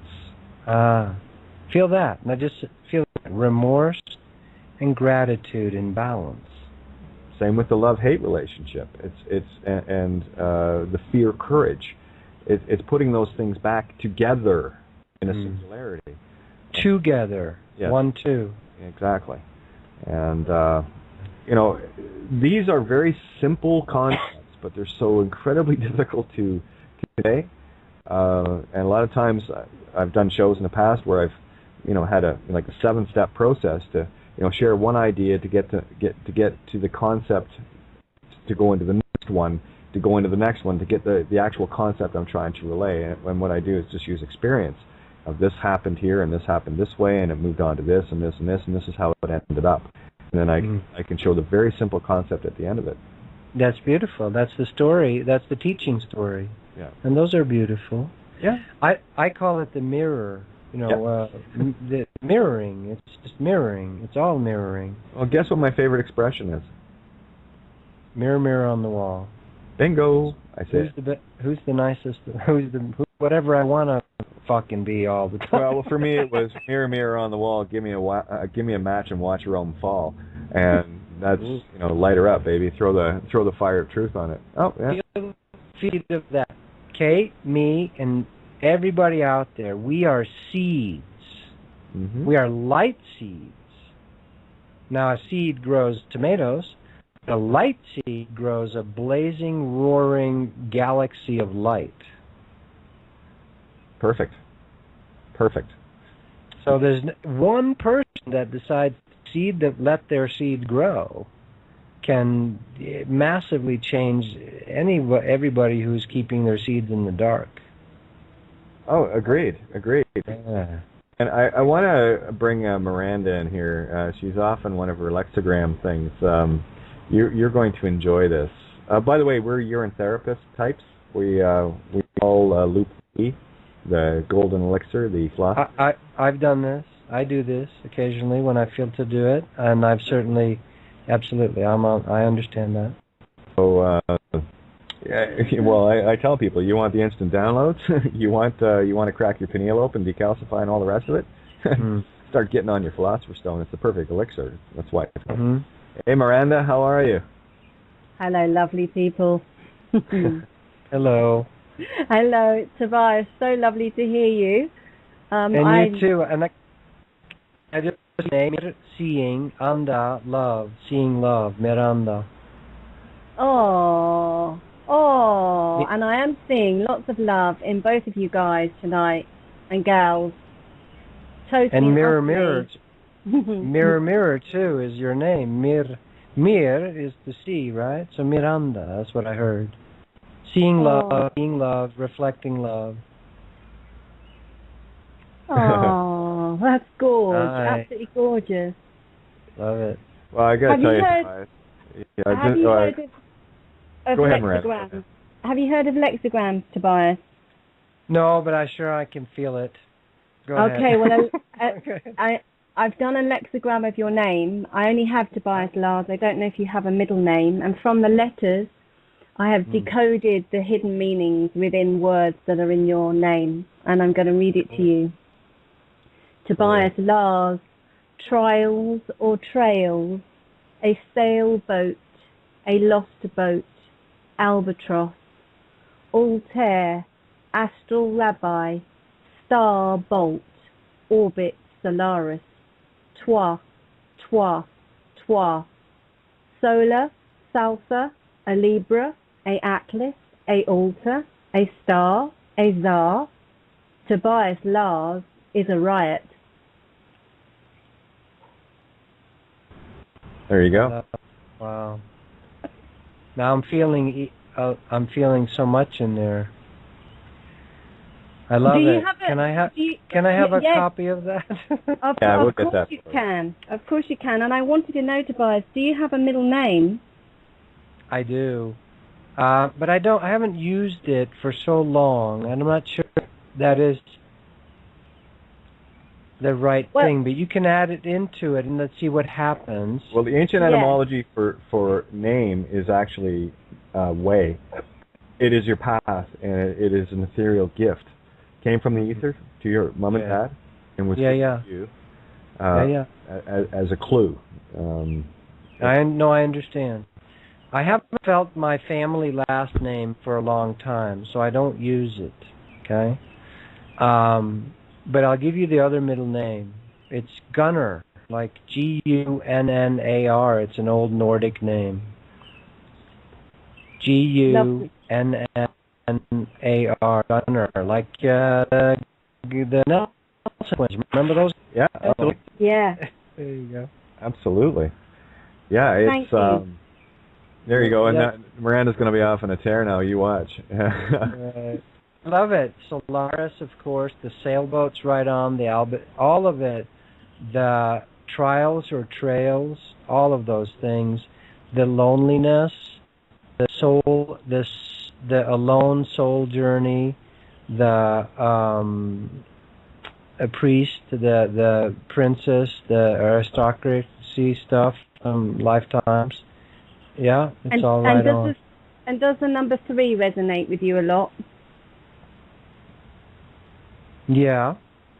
Yeah, because one of my businesses was Trinity International. Just a coincidence. Yeah, right. Oh, beautiful. And it's a shame because to find out that you're a Sagittarian when Libra is in your name. So I did wonder whether or not that's your moon sign or maybe your rising sign. Well, I'm not sure. Actually, whereabouts in Sagittarius are you? First, second, or third decan? If you're in the first 10 days of the no, I'm right on this winter solstice. So you pull in Libra then. Absolutely. I'm born on December 20th at night. Oh, you're further end. Okay, capital. So late December 20th. Late December 20th, about 6 o'clock at night, I believe. We're not sure exactly. In Stockholm, Sweden. So you have to work with it. And I'm not an astrologist, so I don't know that much except intuitively. Well, I hooked up with Santo. He's in on Friday. And while I've got you right now, please know that this door is open at any given point. If you feel like you need to show up, the invitation is permanent. Wow. The table is open, and all you got to do. That's why I just run open forums. Bringing guests in or whatever it was old school. What I want is just people that just want to show up. Yeah. Freedom space. I hear. Freedom space. I hear. Everyone shows up. We're sowing seed. As you said about the seed thing, Kate. Kate, what Kate's doing, you guys who know her, him, it, her, all that is. Perfect. It. I am the itself. I am the it. I am cousin it. I am IT. I am internal. Sue used to call me ma'am, sir. Yes, ma'am, sir. Yes, ma'am, sir. Yeah. Love it. It's all good. We used to have a friend named Roxy who was a attorney in California, and blonde hair, looked like a Swedish kind of Viking guy, and when he grew a beard, it turned into a red beard, right? Wow. Now, he was kind of a tough guy, grew up kind of Pentecostal stuff, had all kinds of religious crap at him, and then for a while, before he became an attorney, he was like literally running drugs. No one will know who he is because it's a nickname. And he, then he became an attorney, and he also became realized he'd been such a hardcore gang sort of doing stuff, I don't know if he killed people or not. But then when he became an attorney, he also started dressing as a woman. He would wear really feminine stuff with a big, huge red beard and long blonde hair. And I would forget completely that was freaky to the world, you know what I mean? And I just met at the time, and she was coming out of 30 years of being in a Christian church, and just a Earth Mother, beautiful, but her programming, and she would just feel people, so it was no big deal. So Roxy occasionally we'd realize, we'd have some people at our circles, or somebody said, if he attends again, I am not showing up. It was just really messing with their total imagery, because he would speak so beautifully and softly, and then he would literally have pink frou-frou shoes, and I don't know, muumuus and hot shorts or whatever, and it would just blow his people's total paradigms. And I remember one time being at the convention center in Phoenix, Arizona, and I realized, oh my God, I'm freaking people out. Because there was other people, that sort of were out in public, and I realized I just feel people. I just feel their energy, and I don't I see that and realize it, but that has nothing to do with how I'm evaluating this person. I'm feeling their frequency. And I remember feeling how he was being judged and stuff from the world. It was kind of shocking to me, But so as we do this, you're sowing a seed, Kate. That seed I saw in Freedom Space.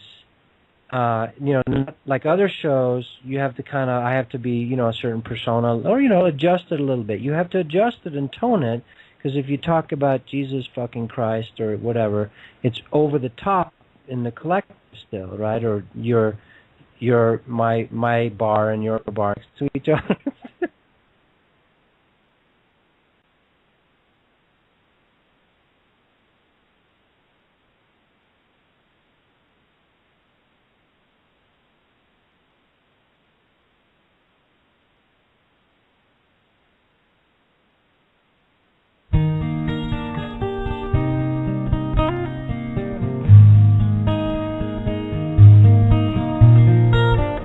I've never seen before my eyes this dream. I've never known what makes this child to see. Like tears from a mountain pouring gently to the sea, a curiosity.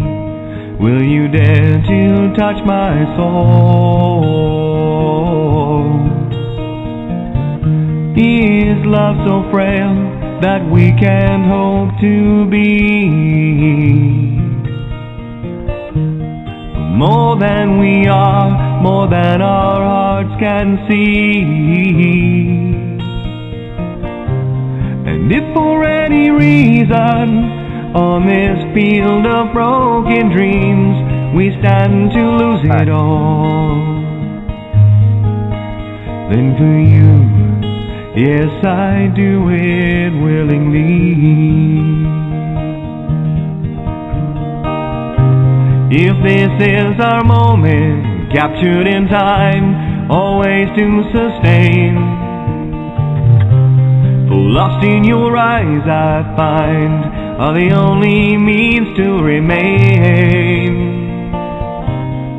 Searching relentlessly, just like a cloud, she chases her rain. We'll stand here firm, 'cause we are an island protected by love on this field of broken dreams.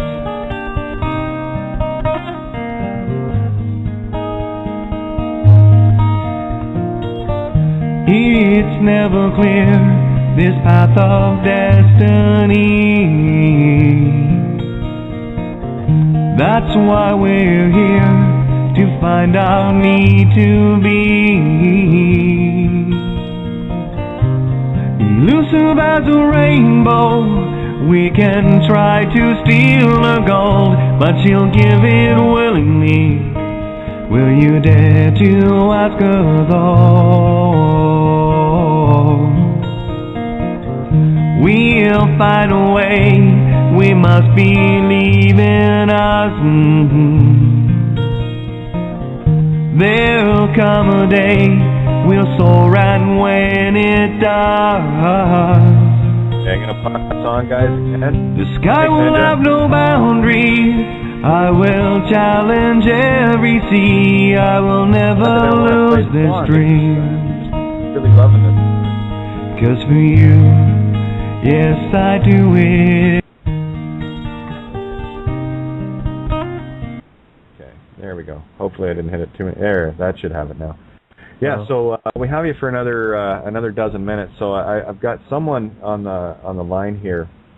I'm gonna open up. I know you're gonna be leaving top of the hour. I am gonna roll past the hour, guys. Just so you know, do my shout out right now. Great big thank you to criticalmassradio.co.uk, Paul, Lisa, and the crew of Critical Mass for providing this platform, this free and open space for anyone to come walking in at any given point. My gratitude is boundless on that. So we got area code 250. That's British Columbia. Who we got? Hey, how's it going? This is Bryce phoning. Hey, Bryce. How are you? Oh, not too bad. Just listening in, and yeah, I was listening to that Sword in the Stone thing you guys were talking about there. That was pretty wild stuff. I was kind of curious. You checked out Alex Collier at all, and checked out any of his stuff over the last couple of years, or? I know a little bit about Alex Collier. I feel he was genuine in the information he brought through, and I think he's going through some hard times integrating that stuff now into his personal life. So God bless him. Blessings for him, you know. Again, anyone that steps forward in whatever regard to bring, a different perspective. We're all, like I said, little sparks of the all-spark, all different perspectives of the same creation. They're all equally valuable.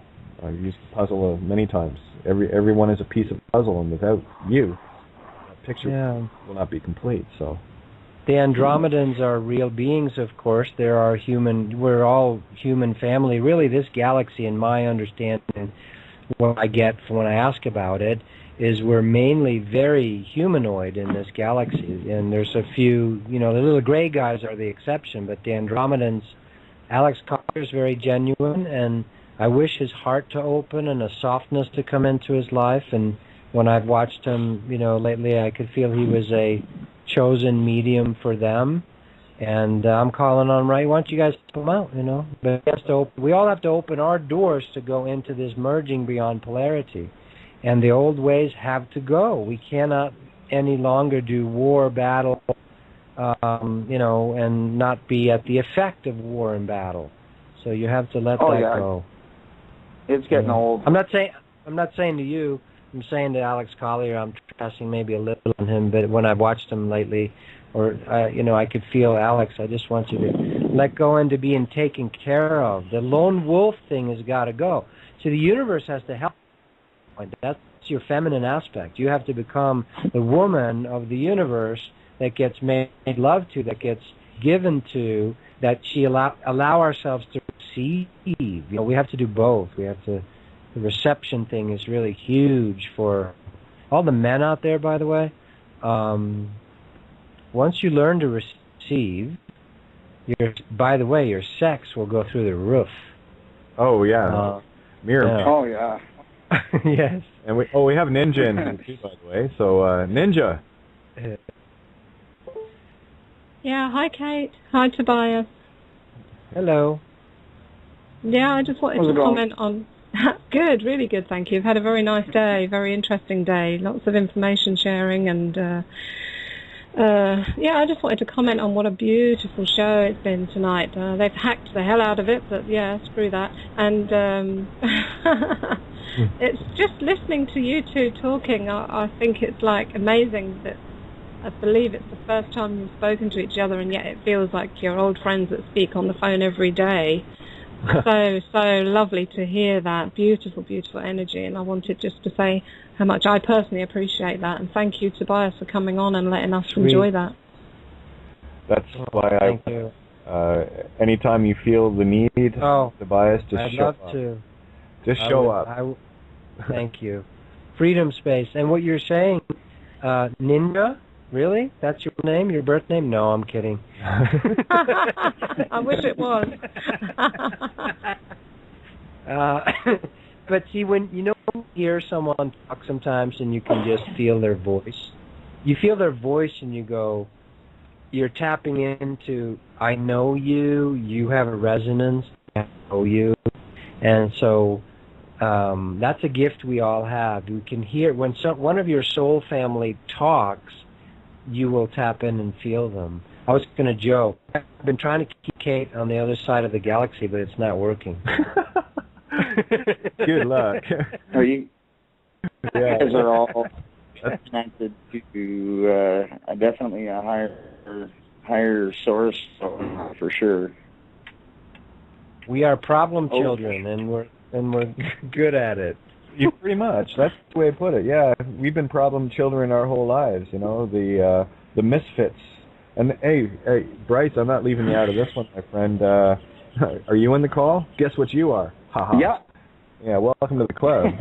That's that lonely club that Jesus used to hang out in, kind of thing, right? So, the way is narrow, and all we're trying to do is show that razor road that is countless infinite miles wide once you see it. It's not as narrow once you get to the point where you can see it as it's been made out to be. Unfortunately, the narrow-mindedness of the ego being in control all the time, the tool, controlling. Well, it's like, imagine a carpenter with a power saw, and the saw has a mind of its own, and it's going to do what it wants. Imagine what kind of mess the carpenter's going to be in, and that's exactly what's happening when we let the TLB take over, and instead of utilizing it and becoming a complete effect to it. Well, you have this particular paradigm we're in right now that, as Tobias has so rightly said, it's coming to an end. It's over. It's done. This whole mess of duality. People that are uber one side or the other are going to find themselves kicking and screaming. Yeah. Getting dragged into the singularity. Yep. So.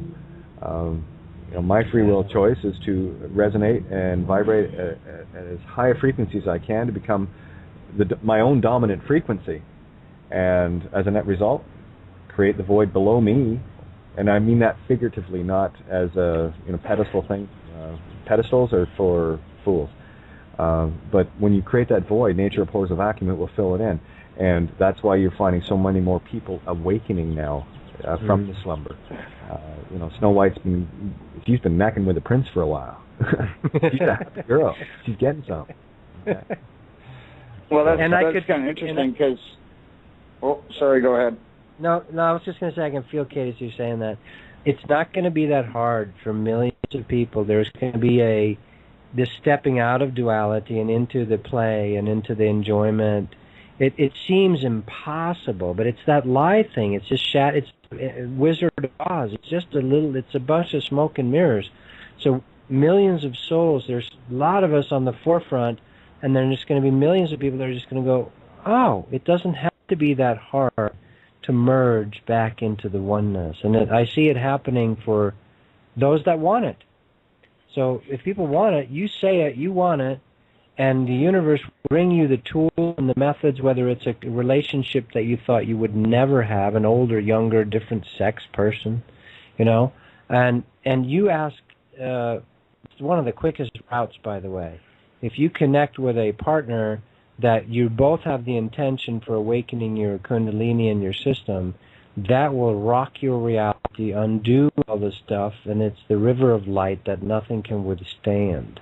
Not that you need to do it that way, but it's going to be easier and easier, and those that want it, I can just see us stepping back into, wow, I can't believe we forgot who we really are, Agreed, It's one of the joys of being me that I found, last relationship, there's a long story there, but beautiful one,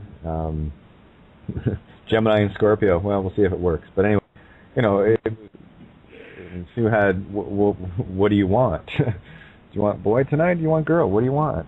And of course, the playful Gemini is going to be whatever the playful Gemini is going to be. And nothing like rocking somebody's boat, and there you go. We got. I'm pretty shy with regards to a lot of that stuff. Bringing it out, Yeah. Right. I hear them laughing. Well, yeah, exactly. It does. What do you want? It works. I know 90 seconds. I'm trying to get this window open here. Unbelievable. My computer's just kind of going. Love. So this is wonderful. Freedom space. I forgot that you called it that kind of there, but that's kept filling. So I love that. And I really appreciate you inviting me to come back, and I want to, and I will, and I would love to do it every other week or once a month or something. Whenever you feel like it, I run 7 nights a week, and it's the same link without the ad on Critical Mass Radio Online. That's the general page, and if you want to let me know a day in advance or a couple of days, that way I can let people know the night before, and we'll gather around this table again. It's beautiful. And Tobias, I can't thank you enough. This is exactly what I thought it would be. I can feel us in the fourth and fifth dimensions, just setting these lightning fires like good little fire stars. Mm-hmm. And cannot be stopped. It cannot be stopped because in the place that we set it, it is more fundamental than the 3D. So it's beautiful work, Kate. It's beautiful. Well, we do this together, yeah? Yeah. So. Yeah. We're gonna have some fun after we're over. So you can stay or leave. Entirely up to you, Tobias, and we're rolling into the recording now. I've got a couple of people to bring in as well. But no worries. If anyone wants to watch more of the videos, just go to YouTube, Tobias Lars, and you'll find 130 videos there. And that's my heart speaking pretty openly, fairly openly. It's still a public, YouTube forum. I can't, do certain things always, but that's me being honest. I love to share that, and anybody write me, talk to me, whatever. My book, if anybody wants it, it's on Amazon, Listening to the Sun. People like that one. That I gave myself total permission to be completely real, and I write about everything. And one of the favorite reviews I ever got for my book, and I'm going to be a little honest here, was from an artist in North Carolina, a guy. And he wrote me this. I said, he wrote this beautiful review. He says, Tobias, your book makes me want to suck cock and eat pussy. See, and I said, all right. What's the name? I want to go dancing. And I was like, oh, I can't beat that. That's the best review ever. And he was just being himself. It was beautiful. Well, that's the joy of, the label that people like me get called, or transgender, or two-spirit, or whatever. I mean, I'm just a party animal. It's all good. Tobias, before you go, when you were mentioning about pussy, you know that you've got labia in your name? Really? Now I'm scared.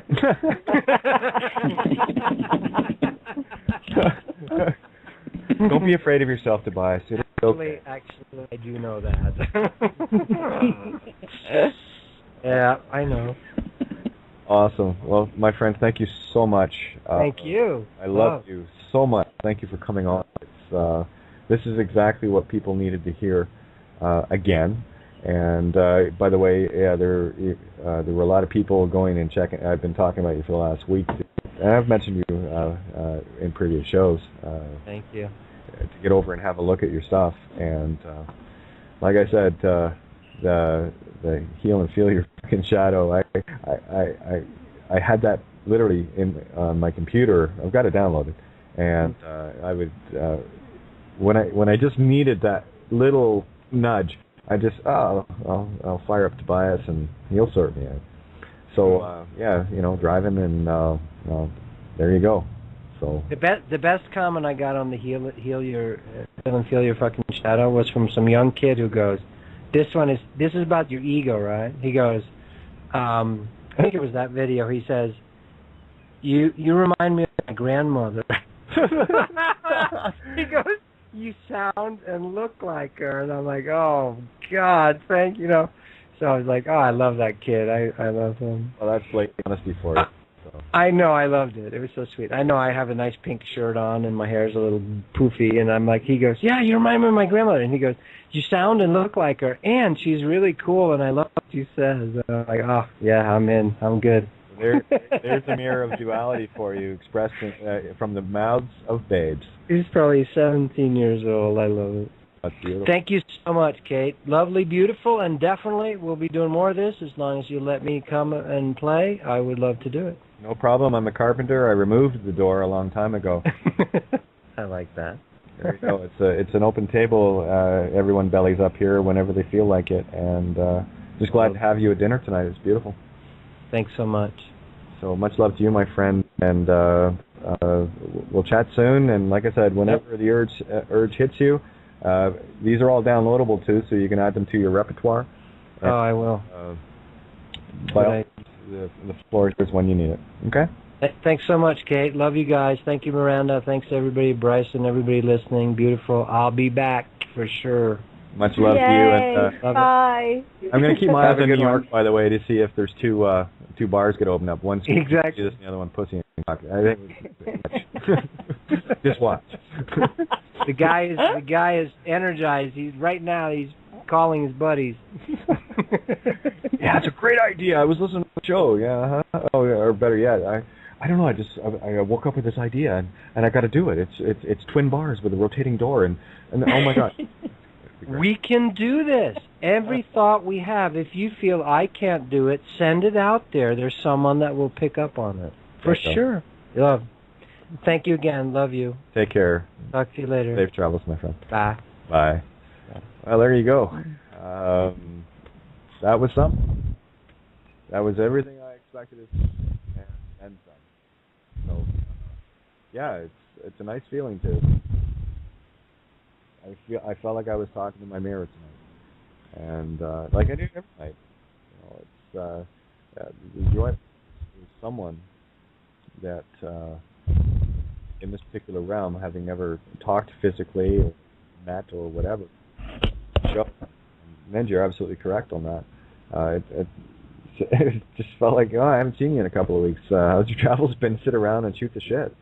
And that's what needs to be in all of our relationships in our lives. Be it with a stranger or be it with a family member or, friends, whatever the case may be, rivals, for crying out loud. Can you dare to, instead of laying down the gauntlet, can you lay down the sword? And can you dare to invite that individual that you think is your most vile enemy, can you invite them to your table to shoot the shit? Shoot the bull, as it were. So, guys, Bindi, we got you in the call here, Ninja, and Miranda, and Bryce, and whoever else wants in, put your hand up. And I didn't want to be taking calls for the first part. I wanted to kind of let Tobias do this thing and roll with it. That's why I waited for the very. So I just wanted to, see where it went.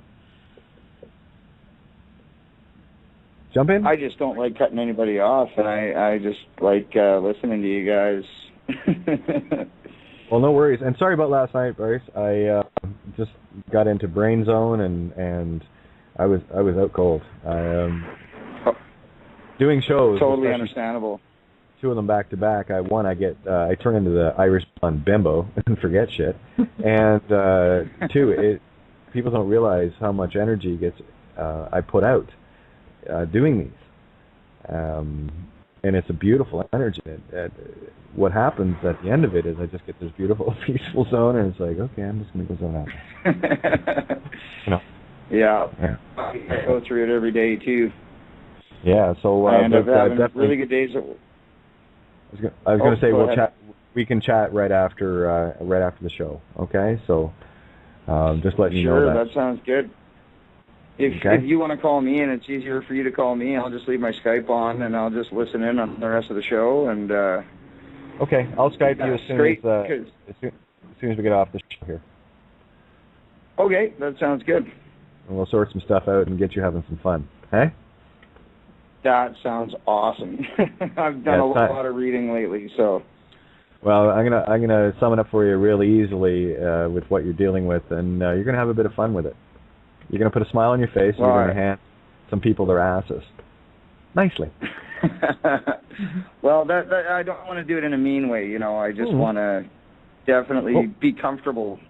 What were the last words that I said in the courtroom on the Bows to Sovereign video? I say it every time. Have a nice day. Have a nice day.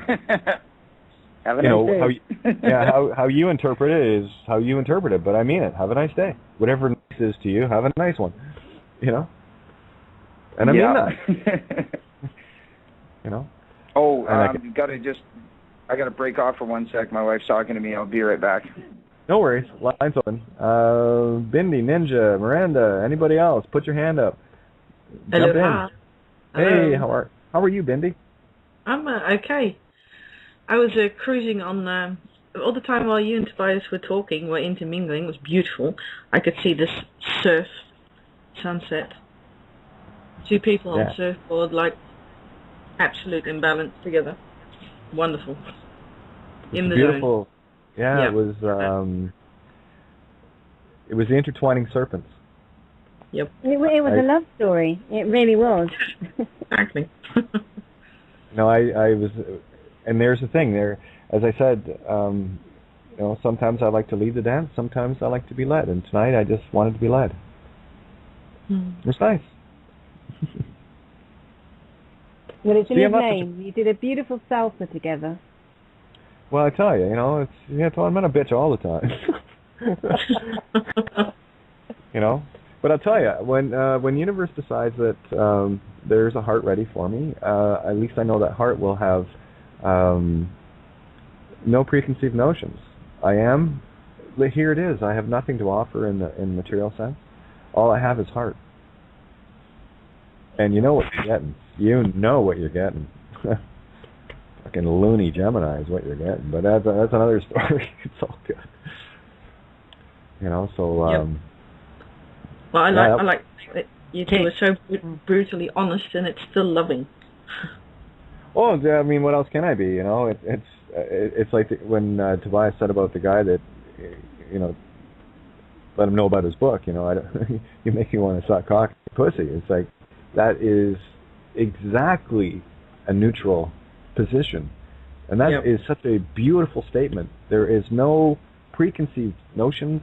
There are no hang-ups. There are no judgments. There is just what is. Yep. And you'll see that, you know, I mean, most of our society is based on personal hang-ups, be it religious or be it political or be it, you know, gender, sex, and look at our whole society the way it's been built. You know, I wrote a song. I got to see if I got it somewhere recorded. I know I've got it recorded somewhere. It was sex, or it was along the lines of the signs on the highway: gas, sex, and what was the other one? Guns. Gas, sex, and guns. You know, anytime you drive down an interstate, you look and you see, you know, AAA porn star, you know, store with adult video XXX, right? And then right next to it was a mobile gas sign, and right next to it, guns and ammo. You know, I was inspired on one of my jaunts down to Nashville. I saw this. Oh, I got to write a song about that, because that's all you see. You know, of course the food signs too, and these big towering signs. I mean, like, for crying out loud, it's like pillars, trees of steel with a big sign on top of it. So, anyway, so I did a parody song on it, and now I got to dig that up, because I got to remember the lyrics of it. It's one of my more clever productions. But anyway, there you go. Yep. Well, doesn't basically every philosophical subject boil down to it's all sex? Pretty much. Yeah. The yin and the yang. Like when Tobias was talking about, you know, the different beings, you know, be it Jesus or Buddha, and they're right into sex. Well, of course, there's the Kundalini fire. I mean, that didn't shock me at all. Nothing shocks me, but you know, where there might have been a time that might have, it totally makes sense to me. And we have Kishi in the call as well. Sorry, hon. I get you here too. I brought you into the call. No worries, Kate. No worries. I'm enjoying listening anyway, so go ahead. All right. I just want to make sure everyone... hang on. Jim missed the show. It's all right. I can catch him up on it. But, yeah, tonight was... what was it? It was for me, it was a beautiful waltz. Just getting peacefully led around the dance floor. Loved it. Sure beats the fear porn, huh? Oh, yeah. There's a beautiful flow between these kids. Well, that's the thing. Tobias is wide open. And you know when you meet people that are wide open, they'll tell you everything. And there is the state of being an empath. We're all empaths. Are you willing to be that? Are you willing to experience others around you? And that's all it is. But here's the trick. Once you open, you can't close. True. You can't. Once the dam's down, the flood comes. And my gates came down a long time ago empathically, and that was all through music. And I tell you, when you bare your soul that much all the time, yeah, you might as well throw some TNT at the gate, and it just blows it right up. And there's no going back. Once you've opened your floodgates, and why would you want to?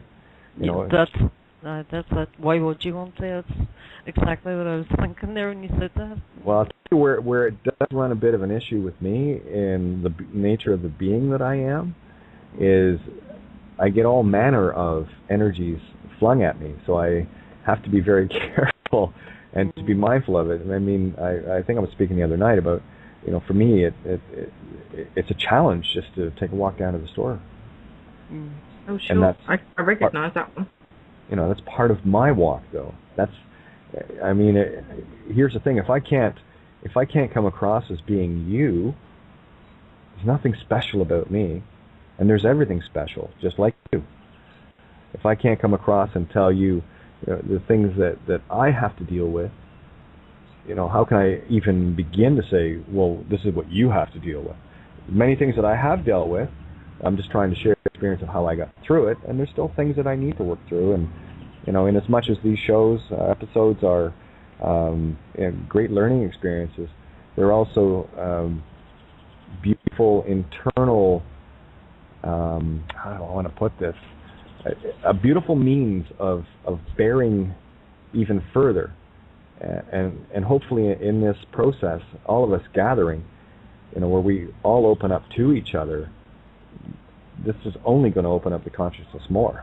And that's the power that we collectively wield, and we're coming into it, and it's stunning. Amazing, and that's what I love too. Your humility there, Kate, is speaking volumes to me. It really is. It is about us all opening up and being able to express what we are. We are expressions of source, so let's just all be that and let it all out there. That I experience the same thing with what you're talking about. Where all different energies come at you. I experience exactly the same day-to-day life too. And I take it in my stride. Sometimes I get pulled on it, sometimes I don't. We just do the best we can. We're all doing the best we can. That's it. Absolutely, it is. Yep. So tonight was what a breath of fresh air. To sit across the table from someone that is speaking you, and vice versa, hopefully.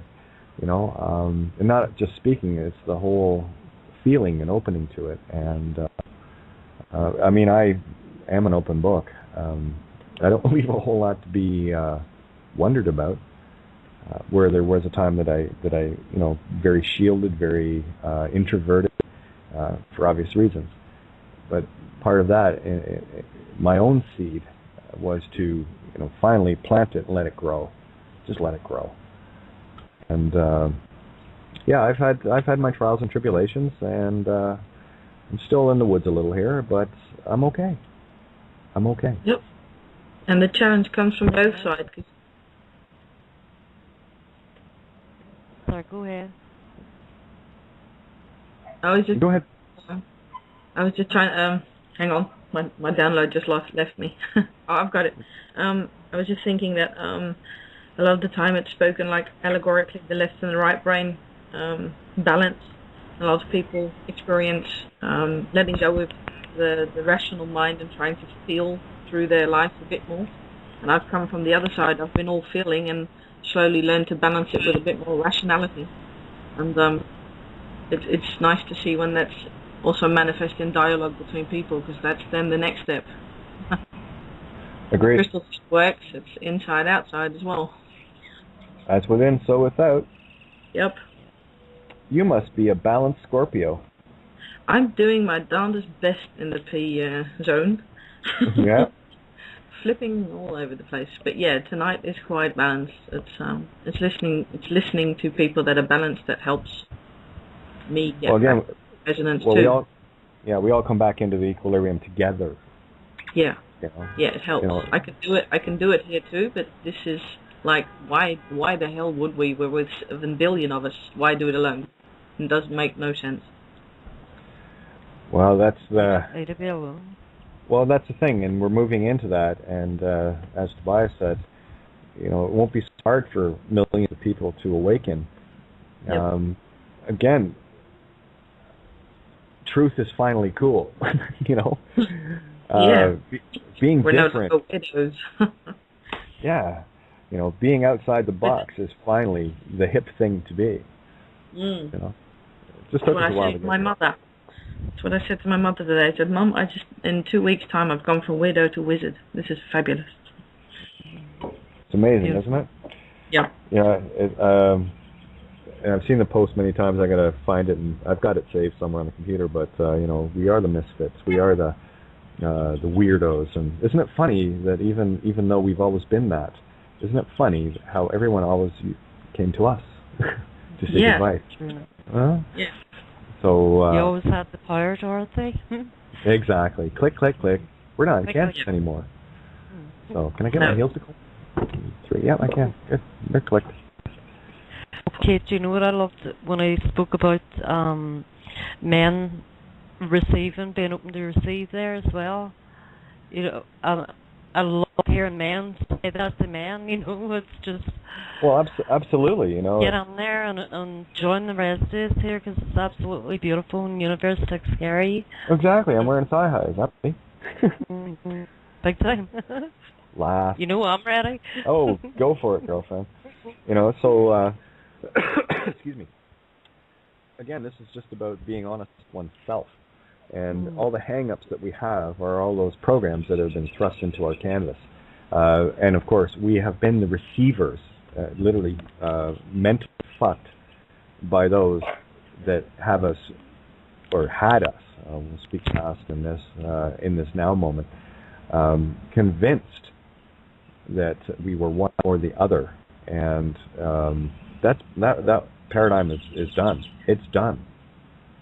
You can take the allegory of the age of Aquarius, and there it is. Ninja, you still there? Yeah, I'm here. Yeah, some of the stuff we were touching on this morning with you and Miranda. Yeah. Where was I going there? Because I wanted to bring this up when Tobias was in. And for those that haven't listened to the criticalmassradio.co.uk show from today, I posted the link on Facebook. If you can, I'm going back and listening to it. I did a bit of zone time today, and what I listened to was listen back to the interview with Johnny last night, and because I like to check to see, okay, where was I where I wanted to be during that, and I was, and what a neat experience, and that's exactly what happened this morning, and it happened again tonight. And there's going to be some, even listening back, I get to re-resonate on things that I was bringing out, but in the now moment, you sometimes miss those things. So when you listen back to them, you go, oh yeah, and you get a different perspective on the same thing from the same mind. What are the odds? But anyway, there you go. Reinforces everything too for you. Exactly. Like, I'll ask Miranda and Ninja, like, what was your take on the show earlier today? Well, I haven't listened back to it yet, but I have had some feedback from somebody that was listening, and they said that it flowed and it came across good to them, but I need to do what you've just done, because I haven't made the time for that yet, to listen back and see what else comes through.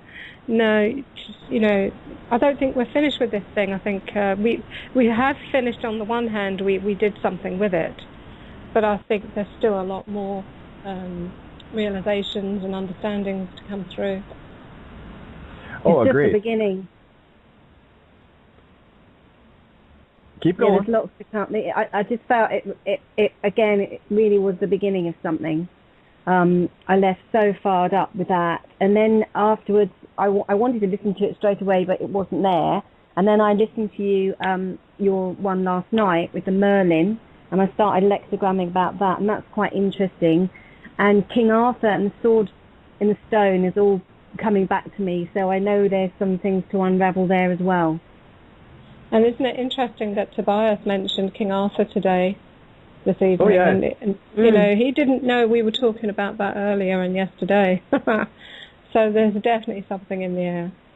Well, that's the ether. That's the resonance. That is the collective consciousness, not the mass consciousness. Big difference. Mass consciousness is the TEPCO Walmart mindless shoppers in the Whore of Babylon commerce mindset is completely controlled, and the collective consciousness is the individual sparks, you, me, everyone that is working on this, coming together and picking up the same information at the same level. So it's like, well, prime example was Johnny when he named the show The Return of Merlin. I said, where the hell did that come from? You know, I never mentioned anything to him about, you know, Arthur or whatever. That was his, absolutely his. And lo and behold, I watched King Arthur the night before and was going through some things that morning. So obviously the collective consciousness is starting to really vibrate. And those that are awake and seeking knowledge now we're willfully seeking knowledge instead of willfully being ignorant or seeking ignorance. And when you're in that vein of seeking knowledge, you're resonating and vibrating at a much higher level. And of course, those of us that are hanging out in that are going to be telepathic. And these are just keys and clues to that. That's it. That's our natural state. You know, being able to merge with each other. I love that the terminology that Tobias was using. This whole aspect of merging consciousness, and we're merging together. We're melding, mind meld, if you will. It's more of a heart meld, though, and yeah, it's like we're germinating. We're all germinating each other's how it feels. And tonight, you know, and I know this is like my second day full on the wee. I did 4.5 liters a week yesterday, and I've done over 4 today. You know, I'm really feeling it. Well, when I go to bed tonight, I am going to connect with all of you guys. I'm going to meet you in the other realm. I've never deliberately thought about that before, but I'm consciously going to connect with you guys and see what happens. We'll intend the same then. Yeah.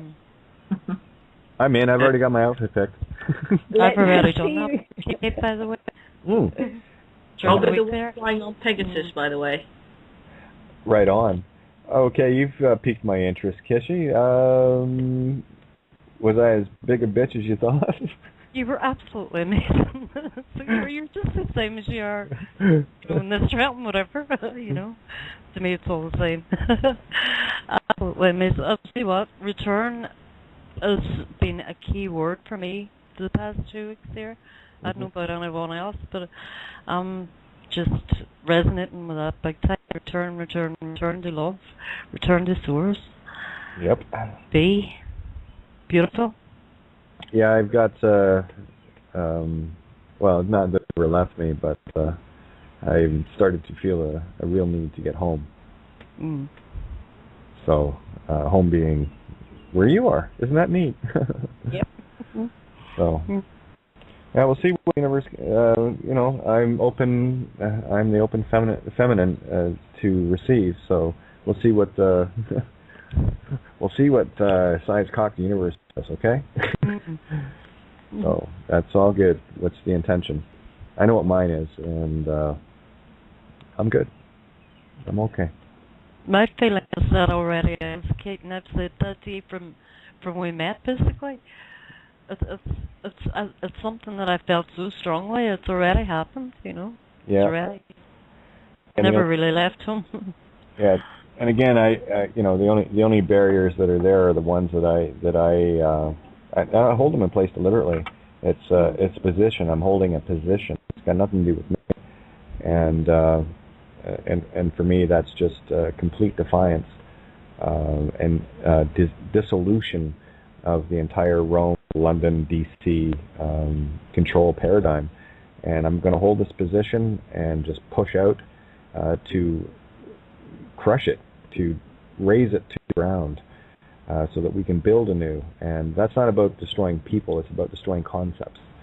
Okay, about paradigms and illusions and traps. And I've said it before, I'll say it again. Those that we look at as the, quote, elite enemy and all the rest of it are just other aspects of ourself.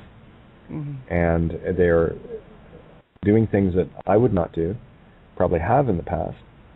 And, you know, we've been here many, many lifetimes. So if we can look at them as being what we were and chose not to be, we got to bring them home. We're here to bring them home. We already are home. So it's just a matter of, you know, planting the right seeds for change. Instead of planting the seeds of discord, you're going to have a shitty song every time, I promise. So I've just chose to plant apple orchards and hand the gifts back that were given to me. Sorry, I'm good. I don't need that. I'll create my own, thanks. And leave it at that.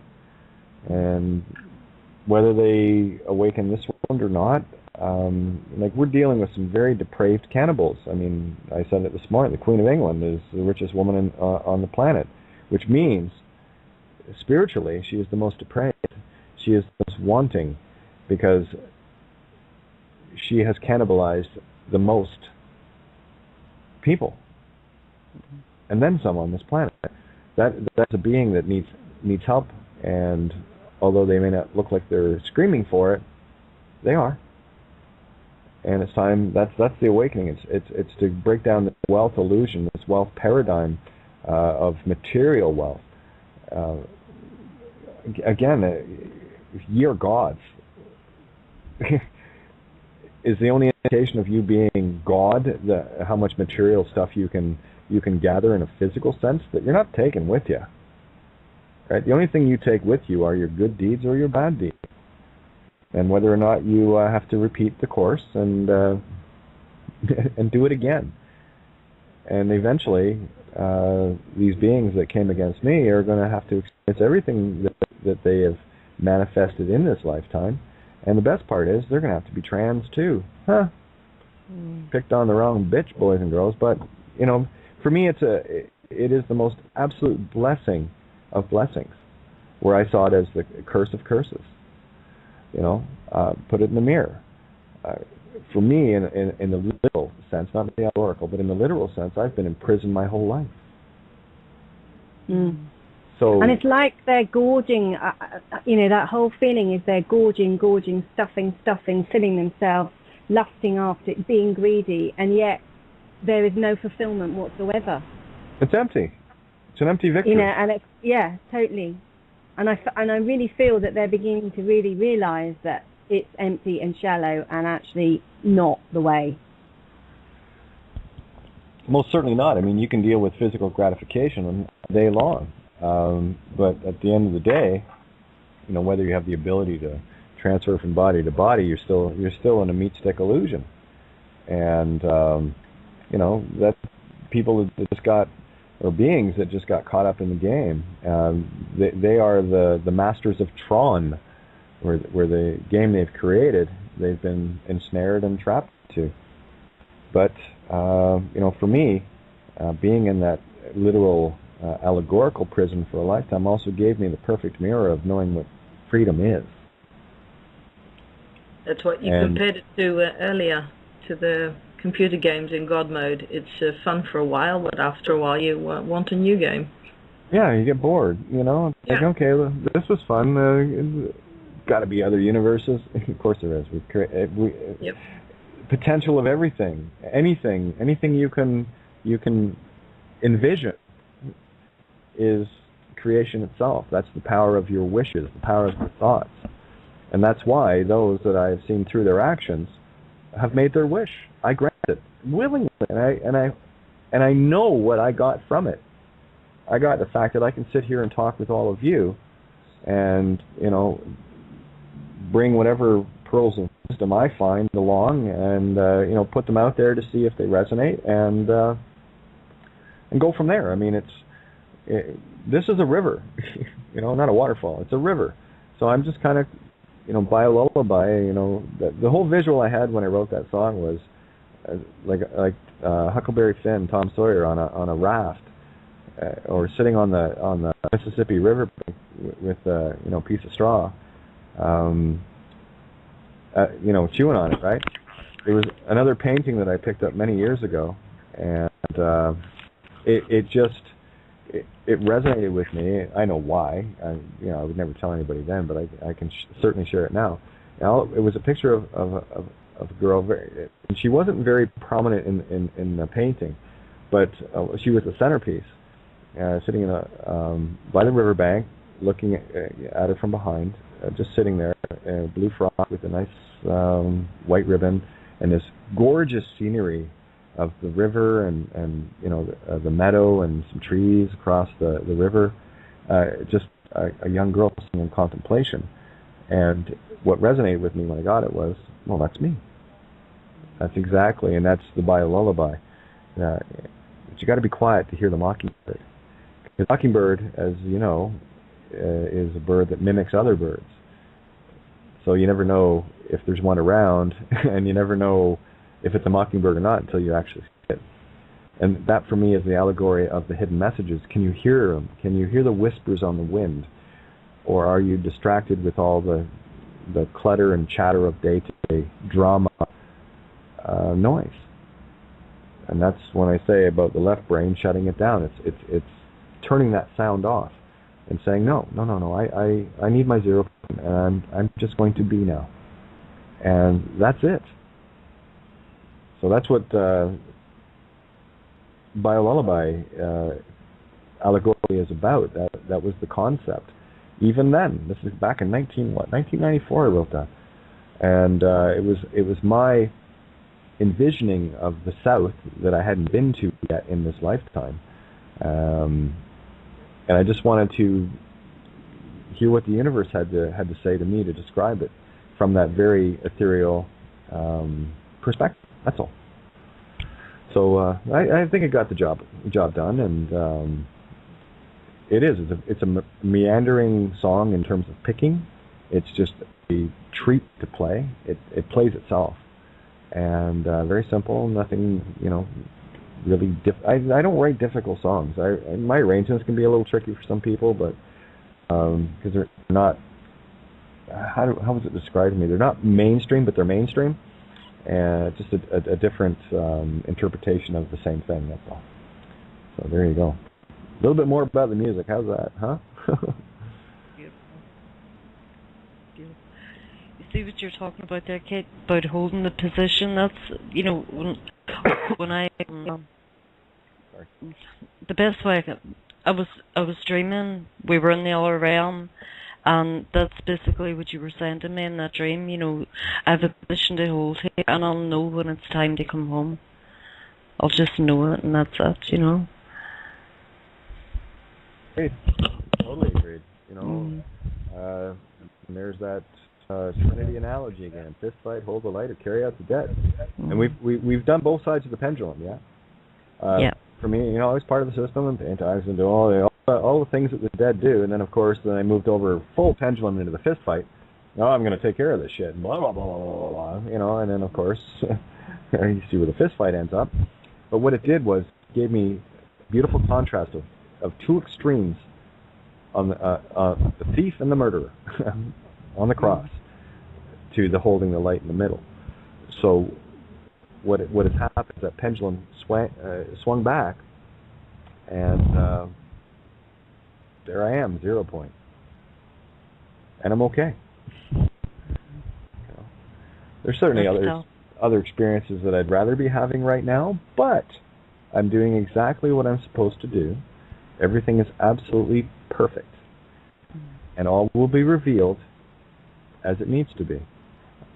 I'm still doing this because obviously I'm still needed to do this, and I'm okay with that. I'll stay the course. I'll hold my position. I'll hold the line. I will never toe it. That Rubicon has been crossed. There is no return. Same thing with truth, right? Yeah. Like Bindi, what you said earlier that triggered the whole floodgate thing of being open as an empath. Once the dike is broken, the dike? Not funny, eh? Once the dike is broken, the waters of truth flood, and there's no turning back. Well, there is. It has to be a willful choice to deny the truth, and people that do that will find a very rude awakening very quickly, and hopefully they'll choose to stand in it. And that's all I've been handing out in terms of emails. I just throw out the truth to whoever takes the time to read it and whatever. Here's the problem with reading the stuff that I send out. At the end of it is a responsibility. There's a choice to be made. Okay. Which side? Yeah. Back to the dike thing. There's a Dutch story about the kid with the finger in the dike. Well, yep. May as well pull it out. Exactly. Yeah, I've long referred to myself as a tranny dyke, right? So no, I don't care. It doesn't matter. Whoever wants to dance, I'll dance. And but the heart has to be, it has to be an intertwining serpent. To bring the Merkaba into balance, the toroidal left and the toroidal right, and it's got to be in unison. And that was something I had to come to terms with as well. Like the rolling, and Steve brought this up the other about a month ago. The Rolling Stone songs. You don't always get what you want, but you'll find you'll always get what you need, or you might just get what you need, or whatever. That is a great message, and we may not have the things right now that we want, but we have what we need. And that is, I think, probably going to be the hardest pill for people to swallow, the hardest truth to accept. Just because your lifestyle was one thing before and it's completely opposite now. All that tells me is this is where I need to be. This is where I needed to be to find the things that I found and to be able to share them. And for that, I am eternally grateful. I really do want to have a chat with Mother Ayahuasca. Whew. Same here. I can fully recommend that. Yeah, it's just a matter of finding people around here that actually do that, and where I can get ceremonial. So we'll see. Universe, it's out. So that's something I desire. Definitely. You've just thrown the question out there, so it's gonna It's gonna come back. Like a boomerang. Boomerang. The thread has been thrown out. Let's see what it is. So, but yeah, you guys feel like a tune, or because we got about 15 minutes left here. To you. Sure. I'd love to hear you sing, Kate. Why not? Well, thank you. Oh, I have such a hard time with this, but yes, I just got your note there, Mindy. Absolutely. All right. Yes, the Arthur allegory, Sacred Feminine Perspective, is the Marion Bradley version of King Arthur's legend. Look at you guys.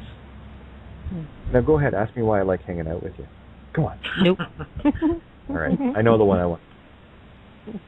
So, oops, got to do this too, because it's got to sound like a real radio type. Hang on a sec. I make so much fun of radio, Unbelievable. Well, here we go. I've got a tune for you. You're listening to Critical Mass Radio. Now it's our turn.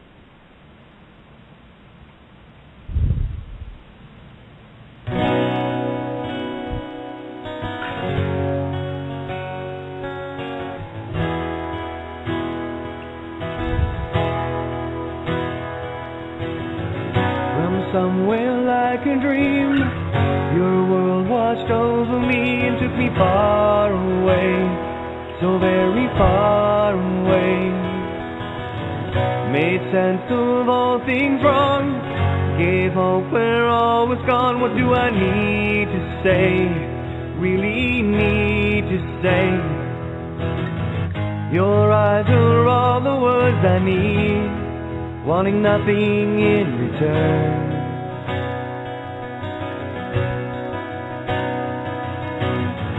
Your love is unconditionally. I have so much to learn. When I hold you in my arms, nothing seems to matter. I'll never let you get so far. Being there is what you do. When my world caved in around me, nothing through the smoke to see. There you were, still standing like an angel, holding on to me.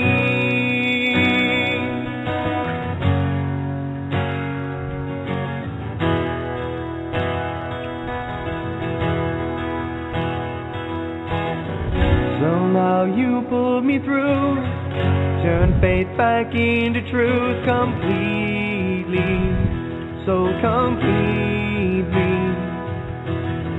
Held strong when others ran, gave my heart a place to stand, and you saved me, more than saved me. Your eyes are all the words I need, wanting nothing in return.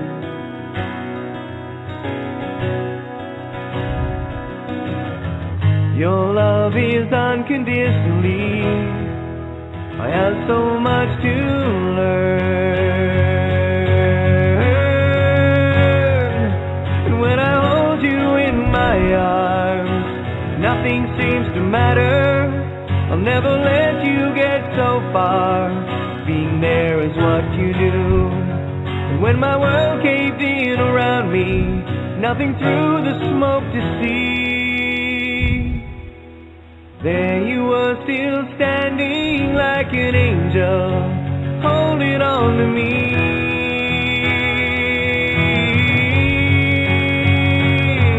When I hold you in my arms, nothing seems to matter. I'll never let you get so far. Being there is what you do. When my world caved in around me, nothing through the smoke to see.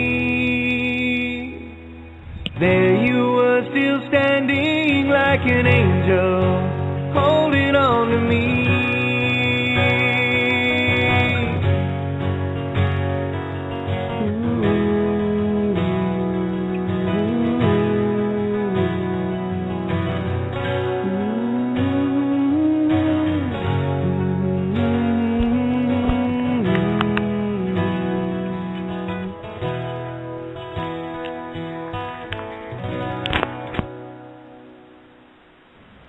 There you Wow. go. Yeah, I always love playing that song live. Yeah, it was always such an energy. You see the gifts though? Do you see them? Oh. And the gratitude. And again, there's the responsibility of the individual, right? What are your gifts, and what are you not sharing with everyone else? We all have them. And some people just, go through lifetime after lifetime never fully expressing their own gifts. And that's what they are. They're gifts to be given, yeah? That's what a gift is.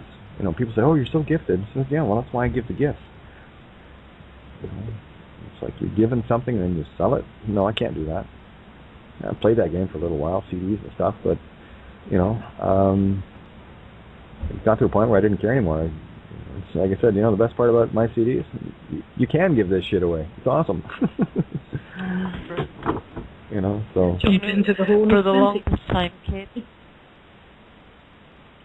For the longest time, I had no idea what my gifts were, you know, and I feel like now I'm discovering them one by one sort of thing, you know. It's just, it has really been a massive journey of discovery, you know, and gift not included, and that's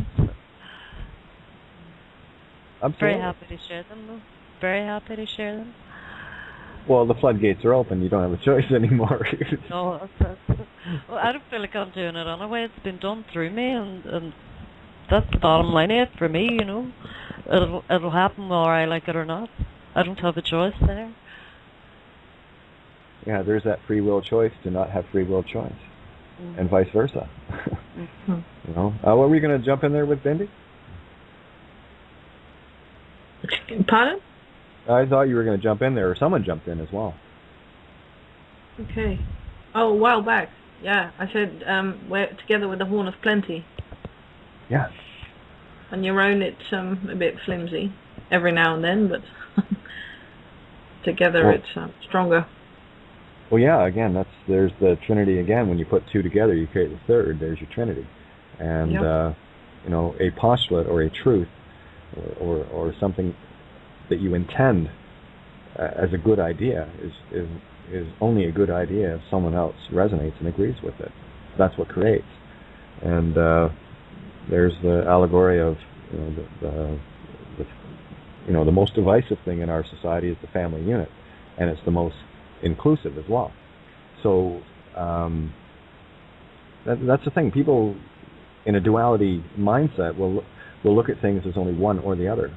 You see, the divisiveness of a family is that you become so intensely selfish to those that are directly blood related to you, and you forget about the rest of humanity. So there's your divide and conquer in the family unit. And then we look at the collective family of the all. And when you include everyone in that family, it's now the opposite of being divisive. And brings everything back into perspective. And the minute you care about, you know, someone else's children as much as you care about your own is where you find 0 point. That's why communities used to raise children. It wasn't just mom and dad and grandma and grandpa. It was entire communities that took that responsibility. And we moved away from it and said, well, we have family services. Really? Seriously? Are you fucking kidding me? Family services? Yeah, services? I don't think so. You know, again, we go back to the vices. What are, you know, the 7 deadly vices and the 7 deadly, or the 7, what is it? Deadly sins. Well, you got the 7 deadly sins, 7 deadly vices, virtues, the 7 virtues, right? And the thing is, if you go down all the vices that are, you know, they are vices. They hold on to you. If you go down that list and start looking at the things that you need, they'll resonate with you. There are 7 chakras, 7 vices. You know, there might be a correlation there. You know, and you can see the things in there that you will immediately resonate with to gauge yourself. It's a beautiful mirror, and it's a lot of confrontation. And I sent that, or someone had posted that list of 15 things that, you know, I need to look at myself about, and you know, someone had put, well, I need to work on a few of those, and I just put, well, yeah, I still need to work on all 15. You know, I'm not claiming victory on any one of them. I'm still here. Right? There's always room for improvement. Absolutely. You know, I place no limitations on myself and my ability to create better and better and better. Right? Everything that we create is merely a foundation stone for the next thing that we're going to build on it. So this is the Tower of Babel. It will never be taken down. We just keep building, building, building, and that's allegorically. So that's my choice. I am building my own tower to the heavens, as we all are, and what a cool journey! Look at all the cool people I get to hang out with. Freaking awesome. Well, it's on the shoulder of your own sinner and your own saint. You get higher. Yep. Yeah, it's funny. My dad just reminded me of this. You know, I've met so many completely balanced people in my life. Completely balanced. You know how I knew they were balanced? They had a chip on each shoulder. Yeah. He's from Northern Ireland. Yeah. I'm from Northern Ireland. Where are you from? Where are you from, wee doll? But when I went for my walk in the woods this evening, in fact it was quite late, just before the sun was completely gone, I walked the dogs, and as I was walking down I kept thinking tomorrow, as in the number 2, morrow, because every day we have the choice of 2 morrows and 2 days. Yep. Yeah? And what are we going to choose, the left or the right? Or shall we just be now? Yeah. Oh, put now in the mirror. What a diversion to confuse us with the tomorrows and the 2 days when we should just be here now. Yeah, and put now in the mirror, and you have one. Yeah. That's what was revealed to me of the 3 crosses in the Calvary.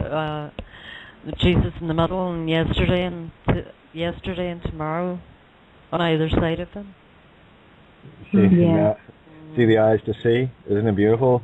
All the different layers that you can get out of one thing. I don't know how many layers I pull out of Cain and Abel from both perspectives, of Cain being good and evil, and Abel being good and evil. I talked about that a bit today with regards to the divine feminine has a good and evil, and the divine masculine has a good and evil, and there's the 4 ventricles of the heart, or the 4 provinces of the heart of Gaia, which is Ireland, right? And one of the ventricles is still got a boot on it that needs to be sorted out, right? Ulster, U, the international symbol for electricity, or the masculine, L, the power of spirit, and of course stir, being the divine feminine creative essence. Ulster has to be free. Yep. Sure does. Planet solved. Just like that. Yeah. We have to heal the heart. And it's being healed. Oh, big time. And it's been seen here, that's for sure. Well, your ears might have been burning today, Kishi. We're talking about you a little bit. In the fact that you are in a perfect duality city. You are grounded in Ireland, right? So you are the grounding rod, as it were. And of course you have both aspects of Ireland, London, Derry. Yeah. What do the Irish call it? Derry. Derry. Derry is stroke London, Derry. Yeah. You don't use the London part, right? So, and of course I just resonated with Danny Boy, London Derriere. Era, the era of Ireland, which is era. It's green, emerald tablets of thoughts. All the things coalesce there. There's only one place in the world you can get green marble, and where is that, Donna? Well, it speaks for itself, doesn't it? Yeah, Connemara. Yep. Oh, I've got a huge hunk of that laying here. That's funny. Yeah, well, what do you think the emerald tablets were wrote on? Yeah. Ireland, land of the pharaohs. Yeah, wasn't another name of Ireland Erie? Era, yeah. Era. All right. Yeah, E-I-R-E. Erie, yeah. Well, of course, and I'm not a stone's throw, but I'm fairly close to Lake Erie. There's the mirror, right? Yeah.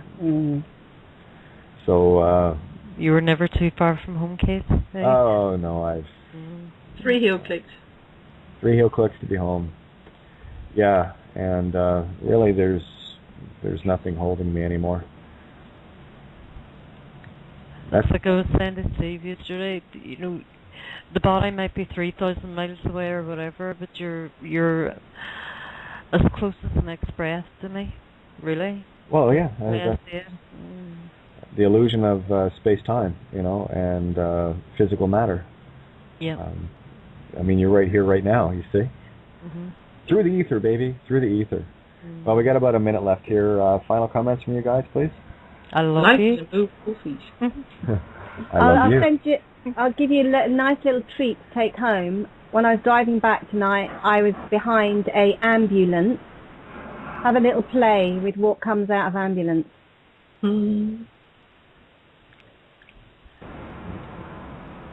Well, go for it. I don't know if we have time. We're down to about a minute here. Okay, well, go to sleep on it. Okay. That I can do. Yeah. Well, a great big thank you to all you guys, and much love, and thanks for tuning in, and of course downloading this archive of Outside the Box.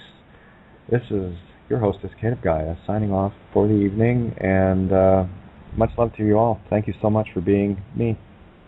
Thank you. Thank you. Nice, darling. All right. Take care, you guys, and we'll catch you tomorrow night. Another episode of Finding Your Way Home. Yeah. Oh, yeah, my internet's just not happy. There we go. All right. Oh, sorry. It's just so frustrating. There we go. Love you all. Take care. Night, sweetie. Bye. Night, everyone. Knew, of course that's ayahuasca. And she just looked at me really sweetly, like she pulled a curtain aside. She kind of looked at me, and the essence, it's like instant communication of massive amounts of information. She instantly communicated to me. She was like intrigued with the new being that she was getting to play with. Like, oh, there's, whoever I am to her, there's someone new. And she was just scanning for like a millisecond, scanning me, and then off to the millions of beings she's working with all at the same time. Now feel that for a minute. We're going to the place where we're going to be able to multi-process the way she does. She's just us. She's just a little more evolved down the evolutionary scale, But she's us.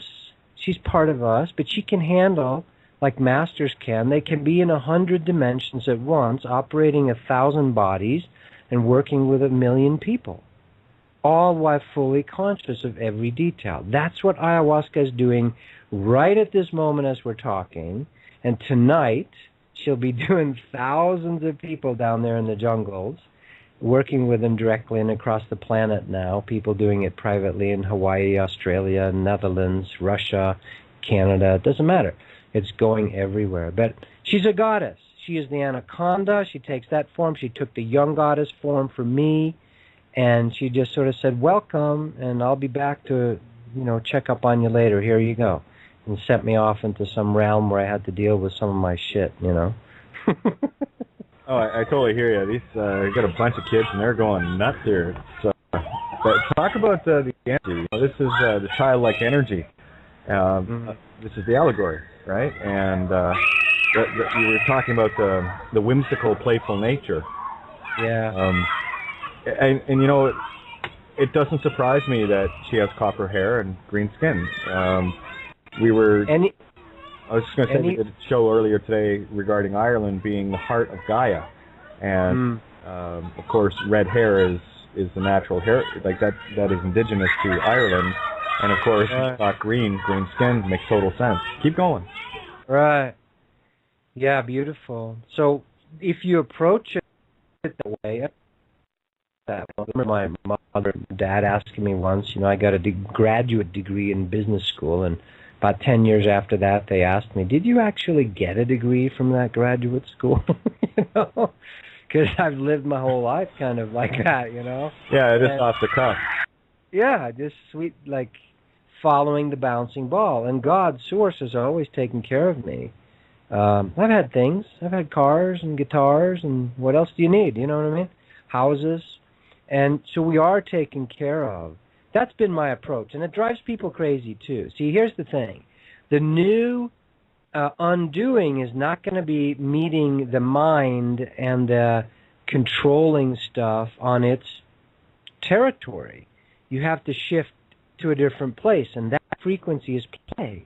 That frequency is ridiculousness. That frequency is confounding the categories, whether that's like you are. You're with mixing male-female with yourself, That's what we all are.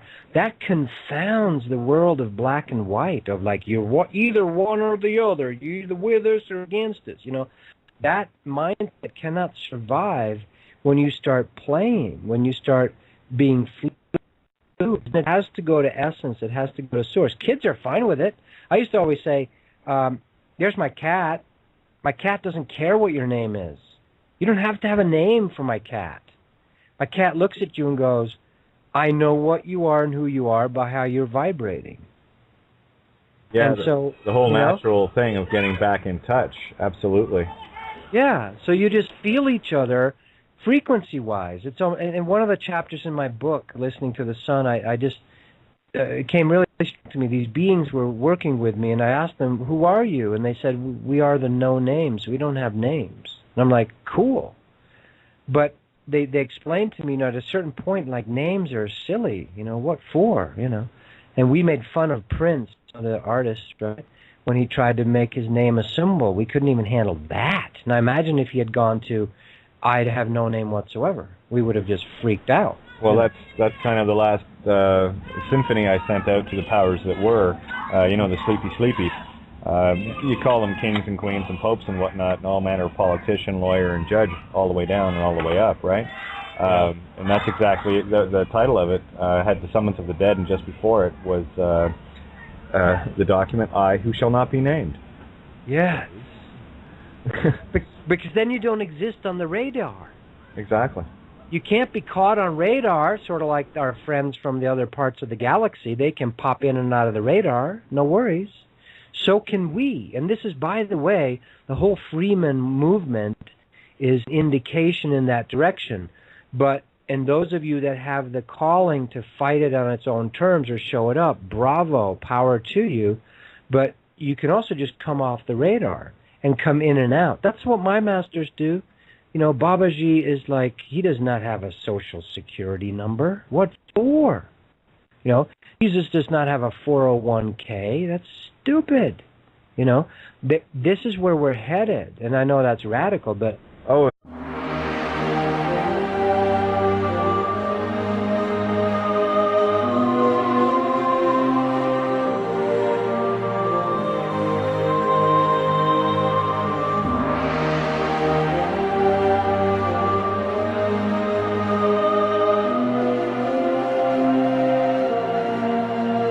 You're listening to Critical Mass Radio. Now, it's our turn.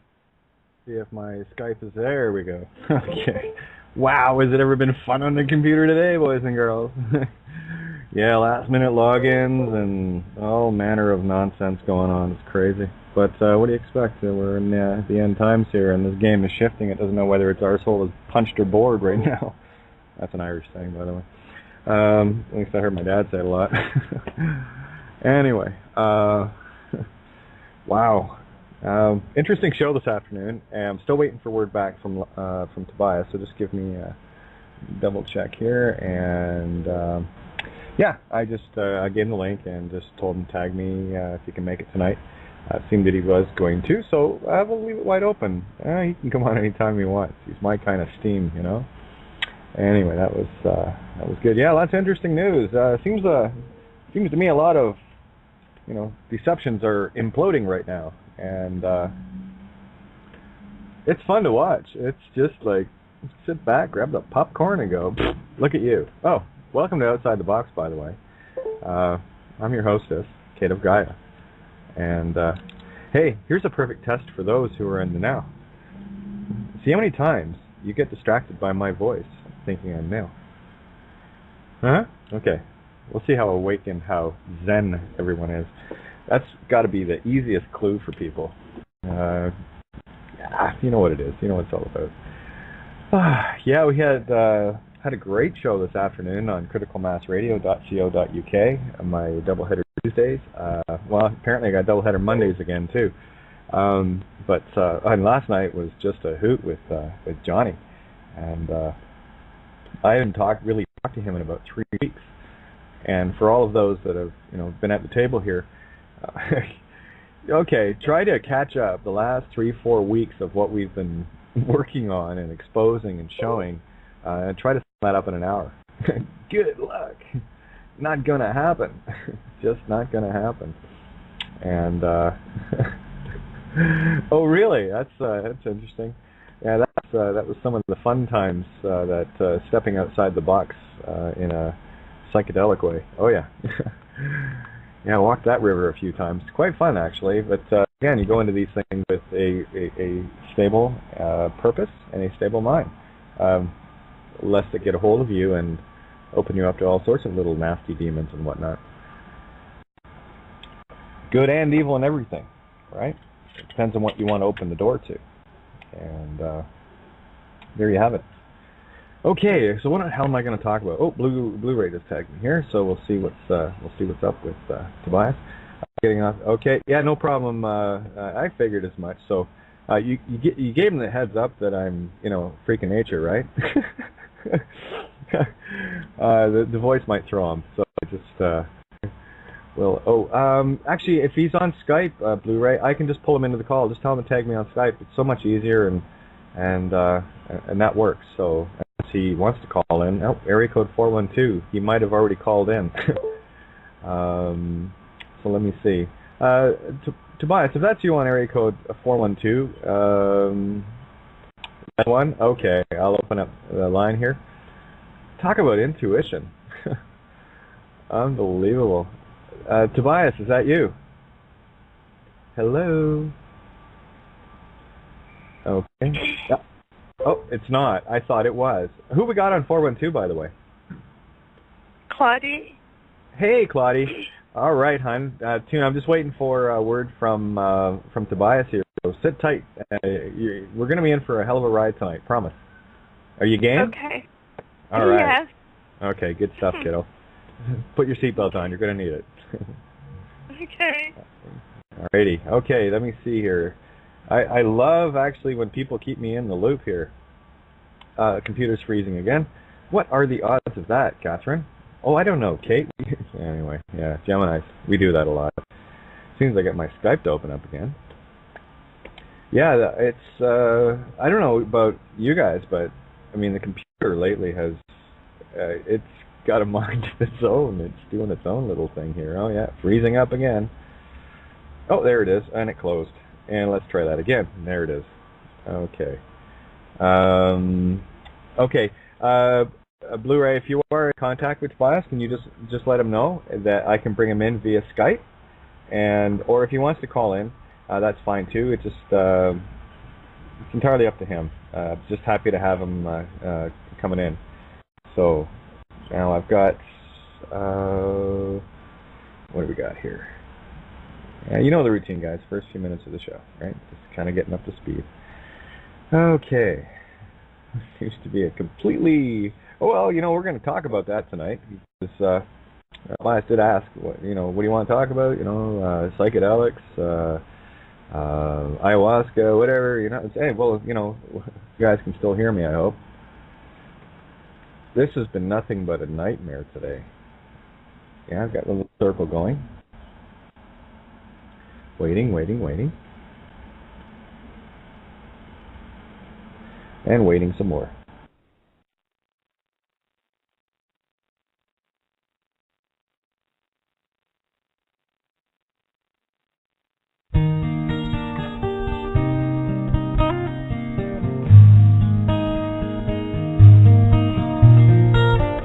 I've never seen before my eyes this dream.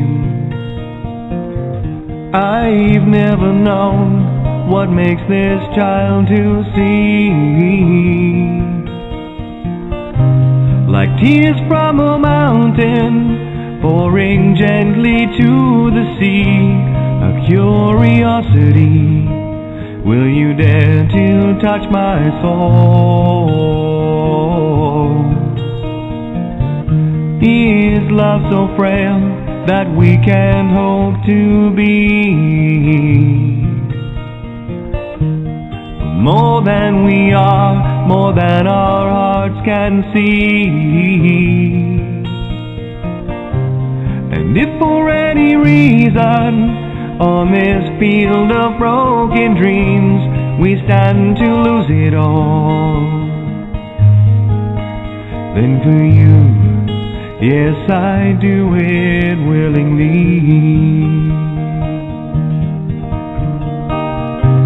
If this is our moment, captured in time, always to sustain, For lost in your eyes I find are the only means to remain. Searching relentlessly, just like a cloud, she chases her rain. We'll stand here firm, 'cause we are an island protected by love on this field of broken dreams.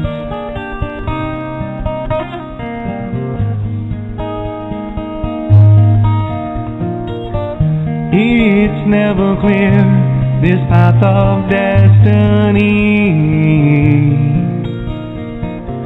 That's why we're here, to find our need to be. Elusive as a rainbow, we can try to steal her gold, but she'll give it willingly. Will you dare to ask her though? We'll find a way, we must believe in us. There'll come a day, we'll soar, and when it does, the sky will have no boundaries. I will challenge every sea, I will never lose this dream. 'Cause for you, yes, I do it willingly.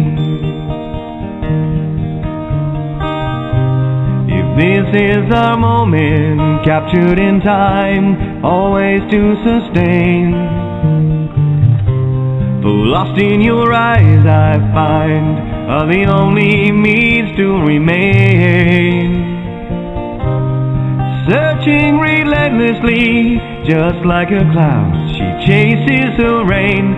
We'll stand here firm, 'cause we are an island protected by love on this field of broken dreams. On this field of broken dreams. Okay. Yeah, you know, nothing like giving an intro and whoo-hoo and then zing, right? Yeah, you guys know the routine, right? Hey, Tobias, welcome. Hey, it's beautiful. That was you singing? Yeah, it's one of mine. Nice. Yeah, that was very sweet. Kind of what I did before I got kind of wrapped up in this, truth heresy. And just so you know, one of my all-time favorite videos, and I'm talking, take the compliment, trust me, I've watched literally thousands of hours and research and all the rest, but one of the best videos of all time I ever saw was your Feel and Heal Your Fucking Shadow. That is got to be like the prima donna of wake up. So anyways. No, that's sweet of you to say. I really appreciate it. And you know what, after I made that video, I had a moment or two of, can I even put this out there? You know what I mean? Oh, yeah. And then, of course, I'm like, fuck it, let's do it. Let's just do perfect. It. Now, you know the rules of this show, then. There aren't any. That's why I have a disclaimer, so please speak your heart. Exactly. We've been speaking our minds too long. Look at the mess it got us into. But what do you want to talk about? Like, I don't know. I want to just sit here and feel the heat coursing through my body and the sweat starting to come off my skin. Nice. As God is entering my body, I feel really good. Excellent. And by the way, folks, I can appear normal if we need to, but since we're on... Well, here's a singularity. Check this out. See if you get this one. All right. I only have one rule. That there are no rules at all. Yeah, we'll talk about the psychs. Absolutely. Topic, okay, listening on your intro, and just in after a few. Okay. No problem. Yeah, so I've already texted him on Skype, so if you've got him, I can pull him in through Skype, no problem. That's what I was figuring I was going to be doing anyway. But if he is calling in, I just need the area code that he's calling in from so I can always line up. And that would be awesome. All right. Okay. Let me see. Yeah, it's going to be a fun ride here. Just, like I said, just give me a sec. We'll get things sorted out. In the meantime, where did you go? There you are. Got to say hi to Carol. Carol's on the board. Oh, open up. There we go. Hang on. There you are. Got you now. How are you doing, hon? I'm fine, sweetheart. How are you today? Oh, just on fire. Yeah, we're lighting this planet up pretty hardcore. So we're going to have an exciting call today, eh? Oh, yeah. I mean, it's... I need some excitement. Well, I don't know if anyone else has noticed the truth piling on truth over the last few days. It's just compounding. I mean, today there was Miranda, myself, and Ninja on the CMR show, and there you got three urine therapists going to town on truth, and it was pretty fun. And yeah, that's something. I like it. Well, you're doing a real good service to humanity by getting people all excited about it, and I've had to be programming myself, because I've tried to do it before, and for some reason it mental block, and so I'm going around saying, I love my urine. It's making me wonderful and healthy. Absolutely. And people look at how diametrically opposed we have been indoctrinated to. The very living essence of ourselves, we've literally been pissing our lives away and throwing it down sewers for someone else to take use of. And, they put it in makeup and cosmetics and medications and what have you. Well, I had a wonderful dermatologist in Kansas City years ago, and he removed a growth from my shoulder, and he told me, because I used to be a very pretty lady, and... You still are? What are you talking about? I can see you from here. No, I'm 100% the other direction from what I used to be, sweetheart. But anyway, it's another chapter in my book, right? But anyway, he told me years ago, he told me two inexpensive hand creams to use, and he said they both had urea in them. At the time, this was back in the late 70s, and he said, don't pay lots of money for those expensive potions at the cosmetic counter. He says these two, one was aqua something or another, and the other one was I can't even remember the names of them now, but anyway, I used those for years. He says the fact that it's got urea in it, what it does is it attracts the moisture from the air into your skin. Yeah, it's also loaded with stem cells. It might not be your stem cells, So, but that's the thing about stem cells is they can turn into anything. That there's the core of creation. Now, word stem always resonate with me as well, because there you have, sternum, right? The FTE of star, divine feminine, M as above, right? So that to me is just a very over-the-top divine feminine creative essence spiritual word, stem, because it's taken all of creation of that side, the void. So yeah, absolutely. Oh, Tobias, looks like it's going to help a lot of people, honey. Okay, well, we got Tobias. I'm going to bring him into the call. And Thank you. No worries. Oh, you hang out. I got your light open. You can mute or do what you want, but here comes Tobias. Okay, it's party time. Oh, I am so looking forward to this. Da, da, da, da, da. Ring, ring, ring, ring, ring, ring. Just waiting. Gotta love that Skype stuff. Anticipation. It's killing me. No. I'm just waiting for the Skype to connect up here. So it's ringing on Tobias' end. Oh, there he is. Hello, Tobias. How are you? I'm good. How are you guys? Oh my God! It's going to be a chainsaw party tonight. Oh, go figure. He just dropped off. Ah! We're going to have fun tonight. Watch. This is not. This happened to Ninja today. She. Oh yeah. I won't say that, Kishi, but you're absolutely right. Got to be the play hostess. Okay. Just waiting, and might have to get him to call in through the board. Ninja, every time I brought her into the call, she'd rejoin and get knocked off.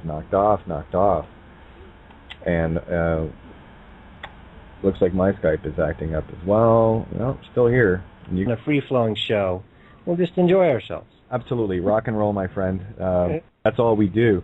I'll get you up to speed a little. I don't know if you've caught any of the previous shows. Yes, Blu-ray Starseed and I won't give away his real name, but I know who he is. He's a secret here on a mission. But anyway, no, we've listened a little bit, and he shared you with me, and I really appreciate that. So I have heard some of your viewingnesses and like it. Well, there you go. Allegory time. It's party time. Actually, they were chatting a little bit. We have a Skype room called Love and Stuff. I can add you in there if you wish.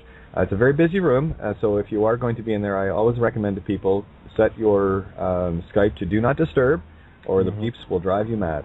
I'm good. I'm good. I stay with the talk and the heart, and I used to do chat rooms, and occasionally I'll do it at the same time, but sometimes I don't multi-process, and today I'm just going to give myself a break. So we're good. I'll just be here in my head, my heart, and my body. Perfect. Works for me. So what came up? Well, they got into psychedelics, of course, ayahuasca, DMT, psilocybin, and what have you. All the fun stuff if you know how to use it. And I've got someone trying to call me.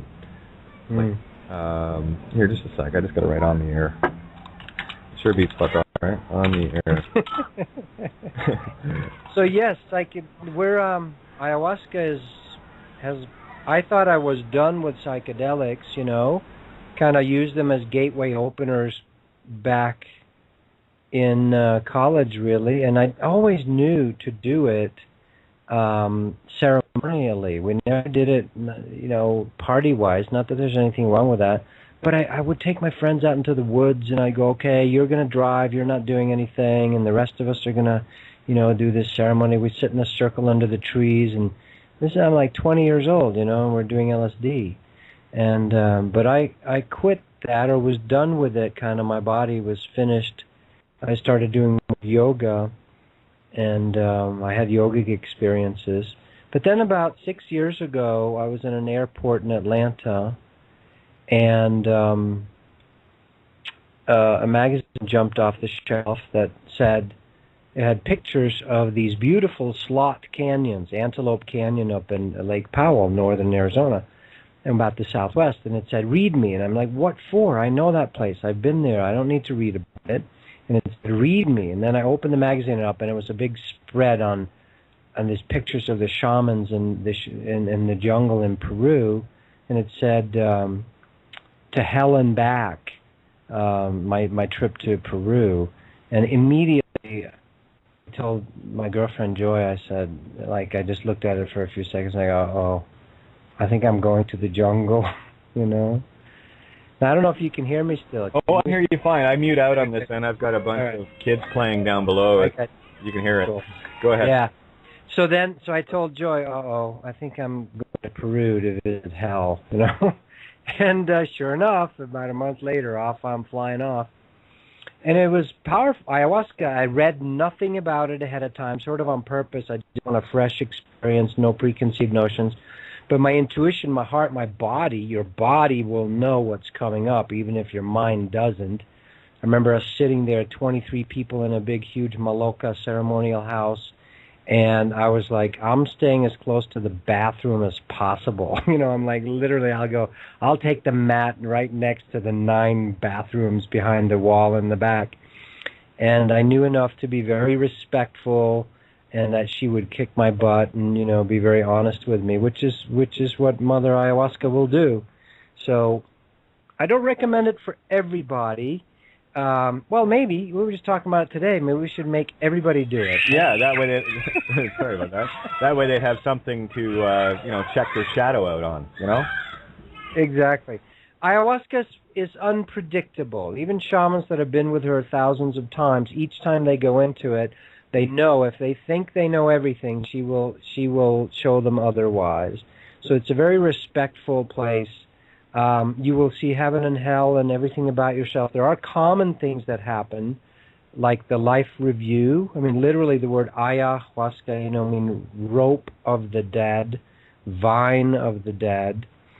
And it's hard to explain, but literally you're entering these other dimensions before you die. You know, instead of having to have a car accident or get hit by lightning like Daniel Brinkley or something, to actually go to the other side, ayahuasca will take you there. The rope of the dead. You're climbing the rope through the dimensions. She is the twisting vine rope.